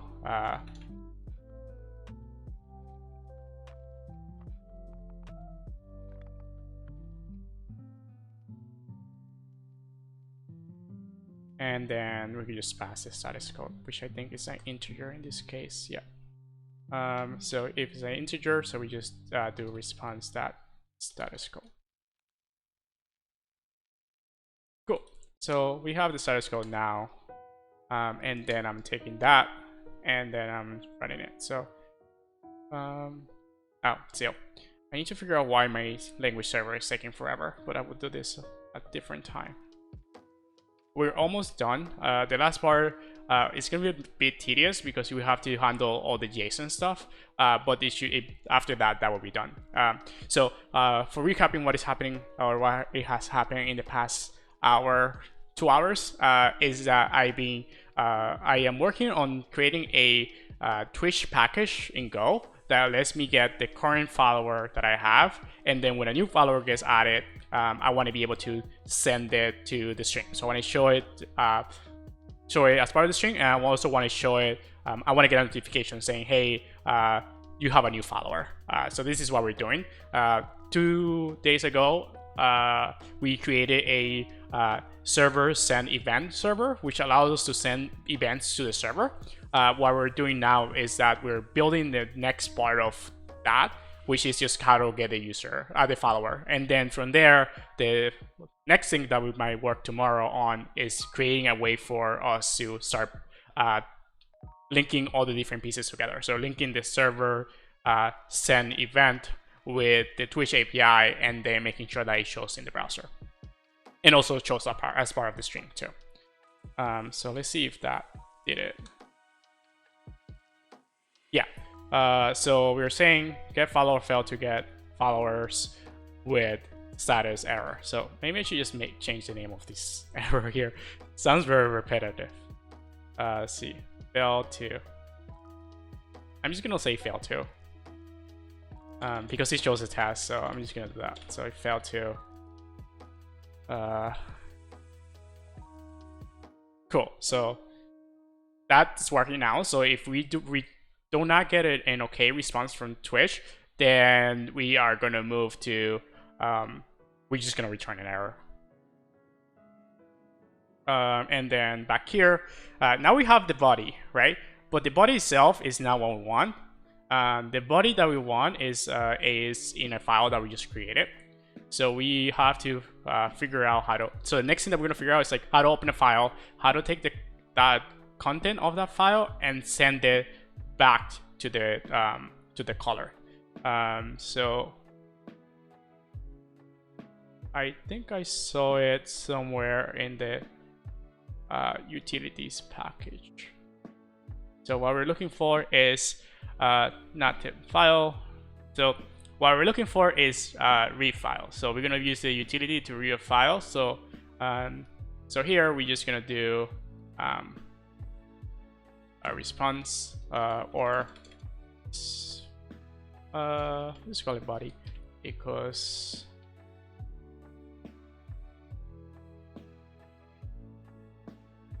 utils, and then here we just want to pass the path to our test test data slash follower response.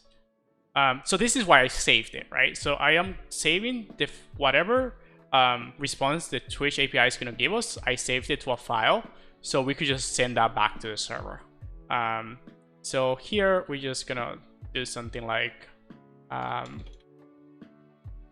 string body, since the refile returns a set of bytes, a byte slice. I just want to take that and turn it into a string and then pass it back to the caller, to the client that is making the HTTP request. So now here I just do error / nil, and here I just wanted, if there is an error, I want to set a status code. So I want to be like, I want to return like a server error. So let's see how we do that. Let's see how we handle status codes. Response.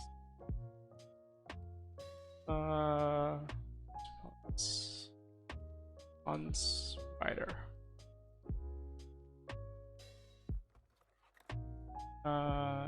Error response writer.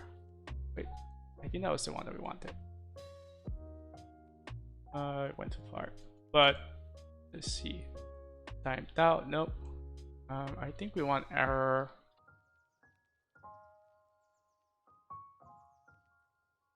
Yeah, so this one will do it for us. So if there's an error, it will send an error that we could use. So we could do, I think it's HTTP error, and then we pass a writer, a response writer, and then we do the status code. So here I'm just gonna be like status server. We have server error, server.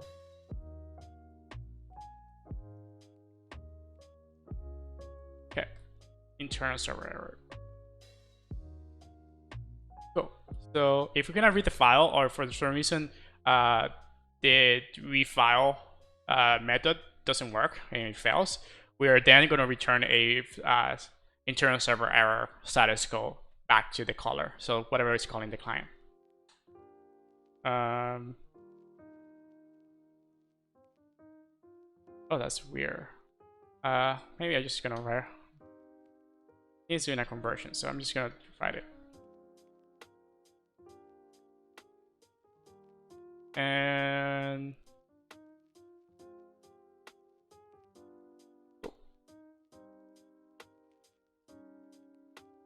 what is the string?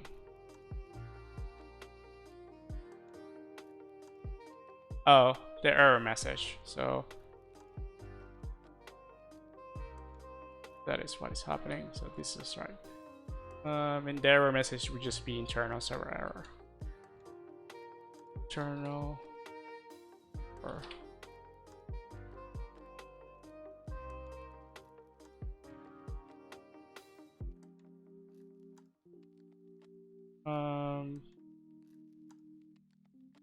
Still saving.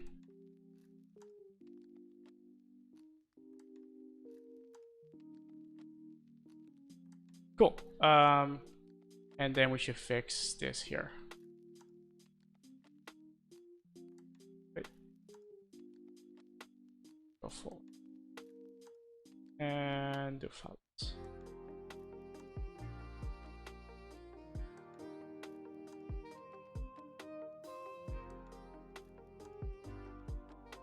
Still saving.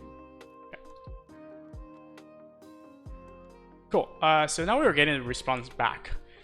This comes the fun part of Go. So the fun part about Go is that you kind of have to hand roll the data structure for it. So the only things that we care about is the user, but I will have to like nest it. So let's just create a new. So I'm gonna call a new structure. Oops. I'm gonna create a new structure and then call it type and then call it let's see, Twitch channel response. And then here we will have to just go through it and just like try to map it. So it has I don't think, oh, I guess it wouldn't be that bad. So we have follows. So follows.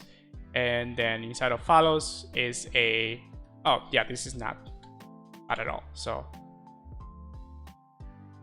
I thought it was gonna be worse. And then here we just have to declare, we have to use a field type, which is just JSON.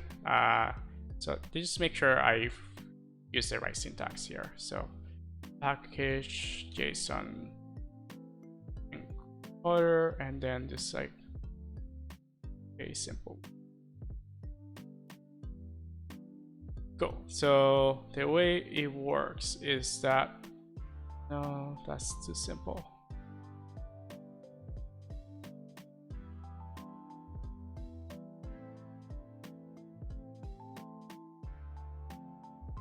Nope. So I want to use is something like, yeah, so this is how you use it. So it's JSON and then the name for it. So JSON, and then the way it looks is just follows. And then we close it. So ideally this should just work. So I should just be able to initialize that class and pass it into see on Marshall.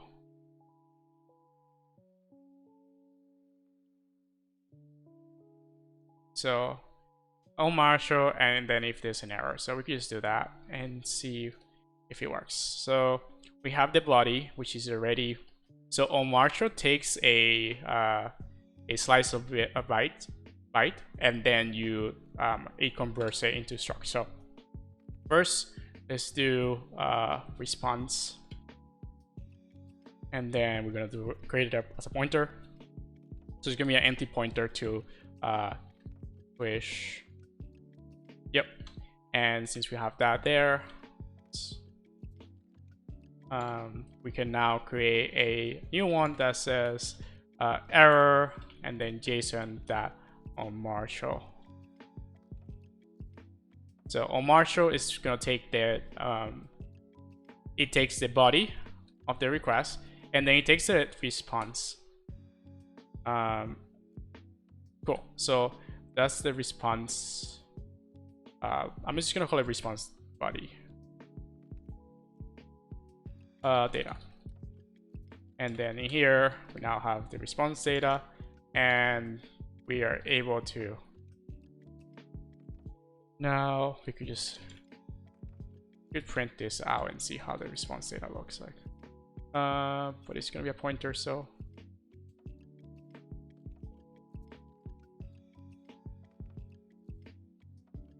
see if we could get the data out of it.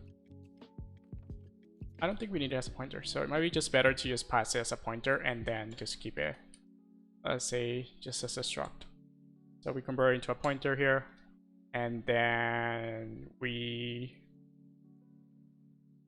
also need to not forget to check for the error, because if we don't check for the error, something bad happens. So I think this will complain. It will complain because we are only declaring error, and error was already defined on the tab, so it's just gonna reuse that. And then here, just want to put that there and say fail to this is a mistake. Perl so far JSON. Cool. So we have an error there, and then we should just be able to run this.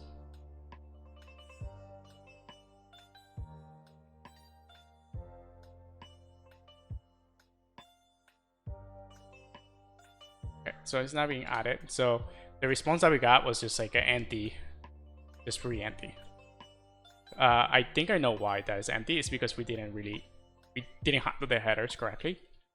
So let me go here, and we need to do the same thing here. So we need to just do JSON, and then underscore ID, and then we also have to do here JSON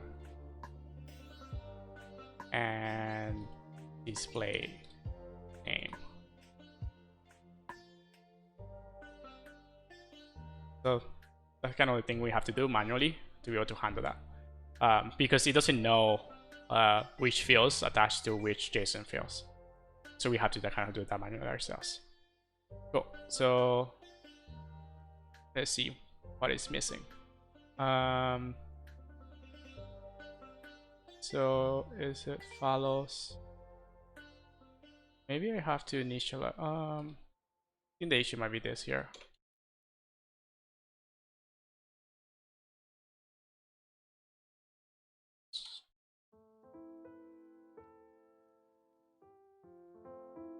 Still saving.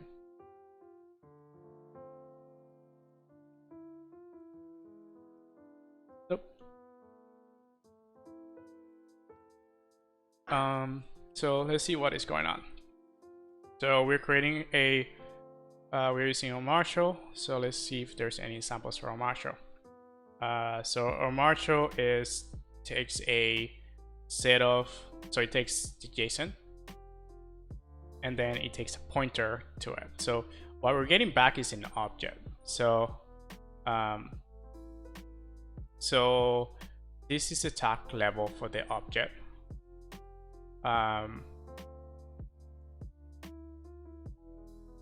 So that's the top level, and then so we need to put that there. So names, follows,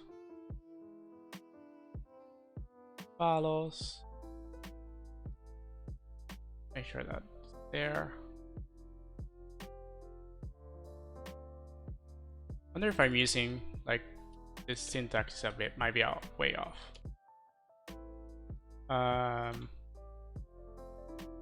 Nope.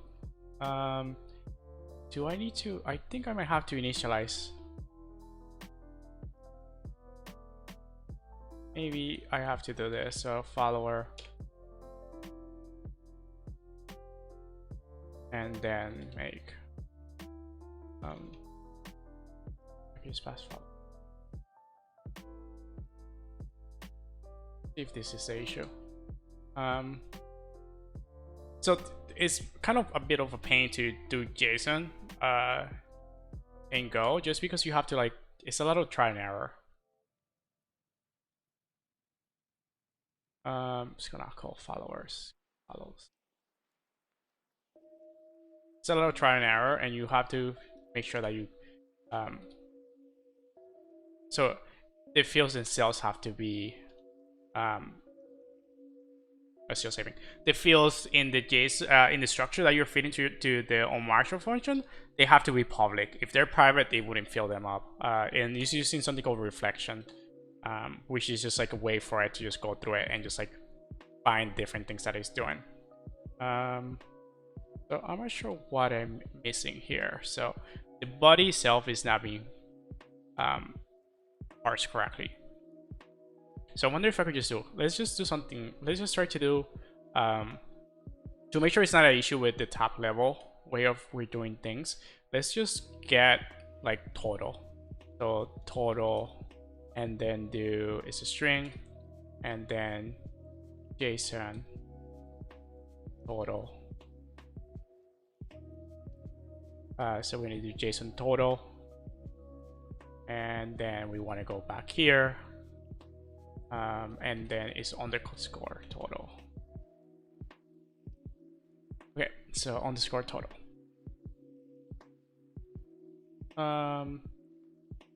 Still trying to save.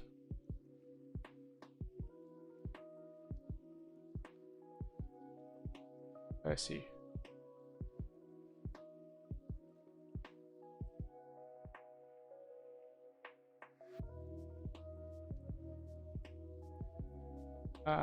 And it's an integer.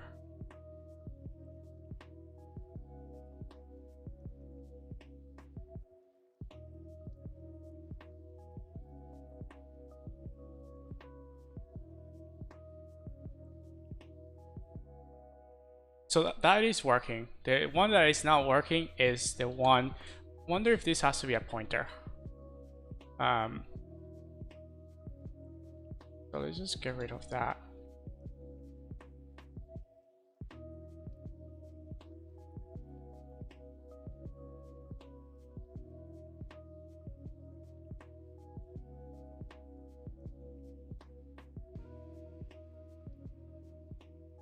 Yeah, there we go. So we're getting a pointer back. So since we're getting a pointer back, we could just do that follows. And then we could take a pic in there.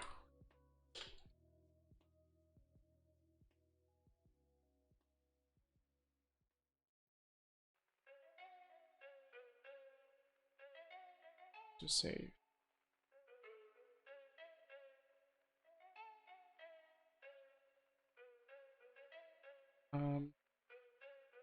Second.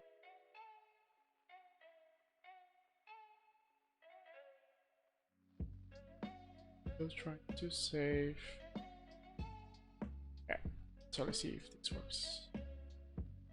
And then let's see if there's a follower.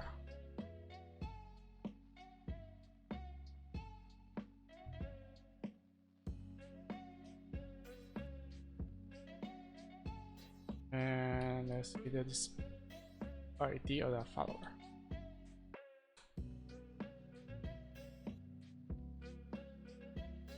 Still going. Really need to fix that. It's gonna be a headache later on, like if it just takes forever.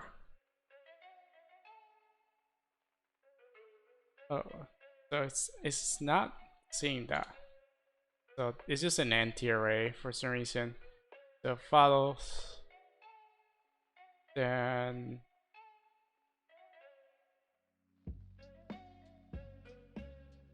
we have. Oh yeah, so it's nested. So that's the issue that I'm having. Is like the fields that I want are just like really deep. So I have to create a new one, a new struct. So let's just create a new struct here and just call it. That is kind of the issue that's happening. So it's type user struct, and then that's the one that has the follower information in there.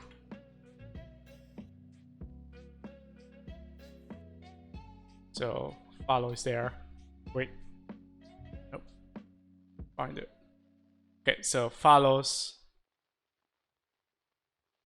is just user. I'm gonna have to rename my structures later on because this is so I just have a bunch of user info, then user info. Sorry, it was not going to be pretty. This is going to be messy. So inside of here, I have something called user, and then inside of user, so let's just do user, and then inside of user, there is followers. Just follow. And then this is just called. Can you spell it? I have to rename my classes later on because like this is called user, so I just call it user. So here, the way it looks like it's that there is user, and then that's where the display information is. So JSON that user. That's what we want.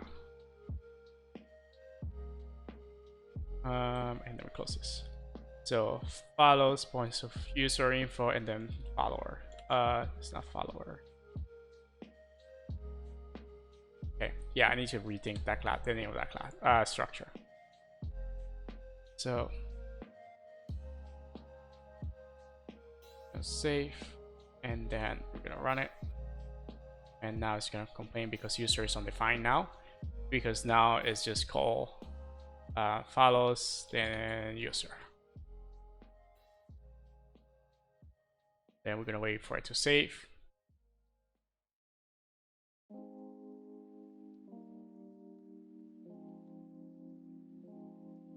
Cool, so we have the first user. So let's just rename this class completely. So it's not followers, it's just like just user. Let's just call it user, and then instead of user info, this returns user, and then what we're returning here is just I don't think we need pointers anymore.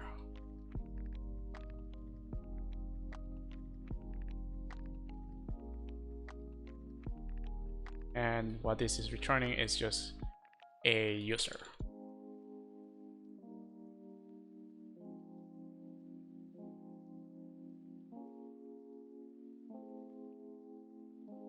It's still going.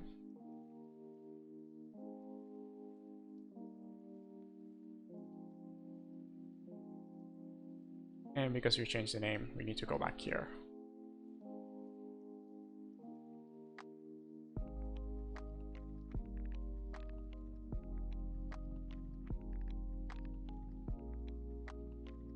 What do we know? Well, it follows.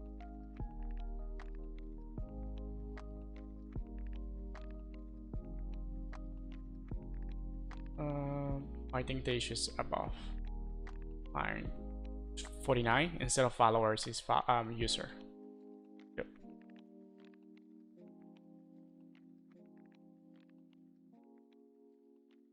So user, and then here we can just see error 49. Oh, still saving.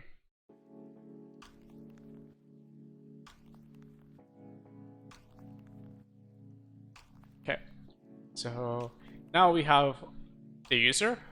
So now we have to just loop through it. So so we could just do, need to check. I think I could just do user and then range response data follows, and then see what is in there.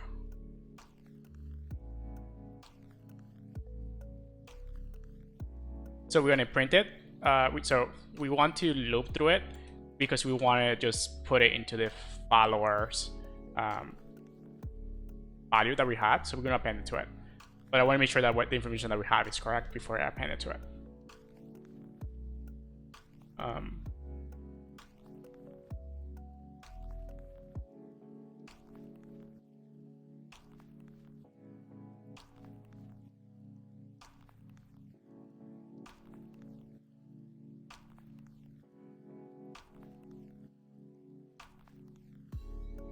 So we have an error somewhere.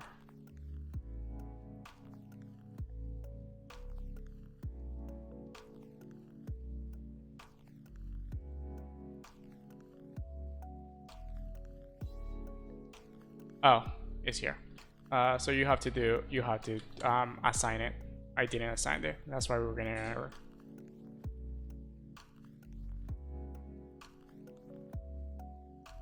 Oh, that's saved. Yeah, so we're getting back the information that we need. So we could do append,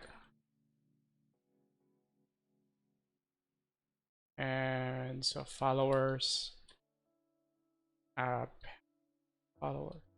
So we're appending whatever the API is returning, and we're appending in the user to it. Sorry, yeah. So we're looping through all the users that the API return, all the followers. Then we're appending them to the followers slice, and then we're returning that to the test. So at this point, I hope the test just passed. Nope. Let's see. Nope. Oh, it was still saving. Really need to fix that.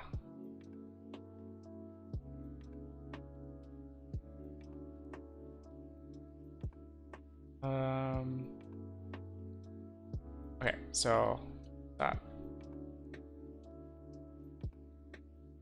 Wait, that is. Oh, I have to do that user.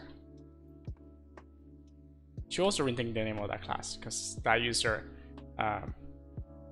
Okay, so I'm not getting the user. I'm just getting user information. So I should probably rename that. Cool. So our test passed. That means that the information that we're getting is the correct information. So if we go back here, we could check what is the API returning back to us, like what the call is returning back to us. So what the followers are.